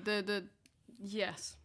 Like these lyrics just feel like like step on it, no turning back. That's how it is, you know. Like that's just it's it shows movement again, but what I really, really love is the vocalist on this song. The screamo, like the screamo, emo, the screaming emo, You got like this. teenage angst. Yeah, and that's like Sasuke's going through it. Sasuke's going through it, but also Gaara's going through everyone's going through it, but it also shows I feel like I feel like that genre of music is like it just when you're trying something so hard and so hard to succeed, and these tuning exams take a lot out of the kids. Yeah, and it's also like I there's just a gotta loss of innocence in this arc. Yeah. I think already in the first arc, but I think Orochimaru will take a lot from you. He will. Especially for Sasuke. But no, I can't say I like them as much as the first ones. I don't think they add as much, but the production definitely does. Yeah, the lyrics I'm not a big fan of. I want to listen to the song again to talk a little bit more about the performance of it, because I only listened to it once, 40 minutes ago. And we're live. And we're live. So on the music elements, it really, honestly, it ticks so many of my boxes just from the song itself. The way it syncs. Yeah, the way it syncs is insane. This is what I'm talking about. This is what I missed in the first one. It's just when the music syncs with the visuals, it scratches something in my brain. It adds that excitement. It adds to the movement of the intro song. I feel like it also goes by faster. As compared to the first one. Oh, okay. I thought you meant it goes by faster when you listen to it in one go than when you watch it frame by frame like we're doing. I was like, no. It goes by faster. Yeah, no, I kind of no. Is in the first one, I feel like it is a day and it tells a story, but the intro feels longer. This feels so fast. It feels fast and it's great because you're getting those visual cues. Also, I listen to the song and I know exactly what's happening when. Yeah. I can hear them turning around. I can hear the kunai when they hit each other. I can hear everything just by listening to the song. I loved the little ad of the kunai hitting each other. Yeah. The vocalist, I really just want to talk about the vocalist for a second. So incredible. And one thing I want to mention is there's a part of the song where he sings a line and then towards the end of it is when he starts, it's like he's holding the note. And then towards the end of it, he adds a vocal fry, a scream. It's like da-da-da-da. Yeah. That section I love so much. And that section is mixed with the visuals of the most emotional moments. Yeah. Of Sakura cutting her hair, of Naruto being the Nine Tails. And it really works. It just feels like screaming. It hits. It actually gave me goosebumps. Yeah. I love the emotion behind it. In terms of the lyrics complementing the story, it's fine. It's fine. Yeah. If the lyrics were good, this would be a 10. Yeah, if the lyrics were good, not saying they're bad, but they're not fantastic. They're not a 10. Yeah, well, for me it just feels like hope. You know when you study so hard for an exam or you you pop your pussy into a project or something like that. Yes, I do know what that's like. But even you put in so much work, but there's no guarantee. Yeah. But it's almost like you're fighting through it just for the hope that you'll get through it. Yeah. But even that, when you look at the tuning exams, there's a bit of a disconnect for me. So on that sense, listen, production, vocals, absolutely obsessed. Yeah, love it. Lyrics, slightly less. I think even the things that are interesting in the lyrics have been done in the one previously and better. I agree. So I don't. To me, this song is a solid. Thing is, I was ready to give it a 10 if I was really vibing with the lyrics, and now I'm like, no, this is an 8 for me. This is a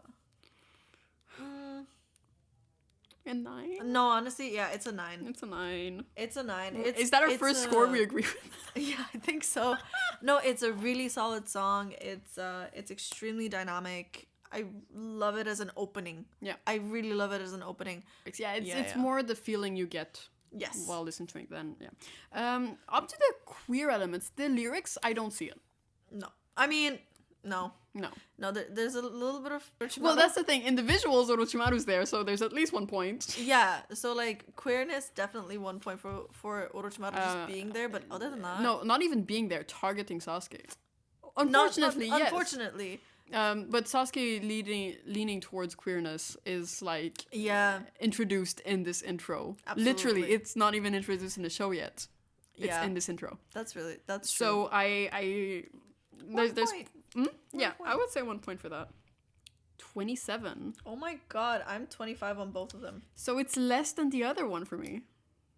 Interesting. Well, no, you loved the first one. Yeah. You really like. I'm sorry. Why are you surprised? You were Yeah. fighting so hard for But that I- song. I was. You were like, no, but it's nostalgic. But I prefer the production on this one. I think the song is better, but I think the first one is better intro. Interesting. Yeah. Okay, so that's gonna be it, I think, for today. Sure, I was gonna be like, I have room for another one. My God. Up to you though. You're a stronger soldier than me. I hope people enjoy us yapping about Naruto intros. So do not take me as an expert, but I do enjoy this. Yeah, and I trust your music opinions more than mine. So I'm glad you're here. And Sure. if people want to see more of this, please let us know. I would love to know people's favorite openings too. see like people's favorite ones, and then Judge them. yes, Mm. yeah, I'm way better at judging. This one's your favorite? What? Yeah, and also things that people notice that we didn't mention. Especially Oh, like yeah. when people speak better Japanese than we do. Yeah, like here's the thing: we're relying when it comes to the lyric portion. That's when it gets a bit tricky because we're relying on a translation that might not even be like we're probably missing so much Yes. context based off of that, and music plays such a huge part in adding that additional context. But And I think it's Yeah. amazing that we're listening to a song in another language and we're still feeling it. oh my god, oh, I'm sorry, feeling is absolutely universal. Yeah. But no, genuinely, I remember when I was younger and like K-pop was a thing before it was cool. Yes. I was part of that crew. I even had people asking me like, why are you listening to this music when you don't understand it? And emotions, feelings, and what a voice, which is also a musical instrument and an actual musical instrument can portray, transcends language, and Yeah. I really love that. So thank you for listening. That's it for us today. Bye. Bye.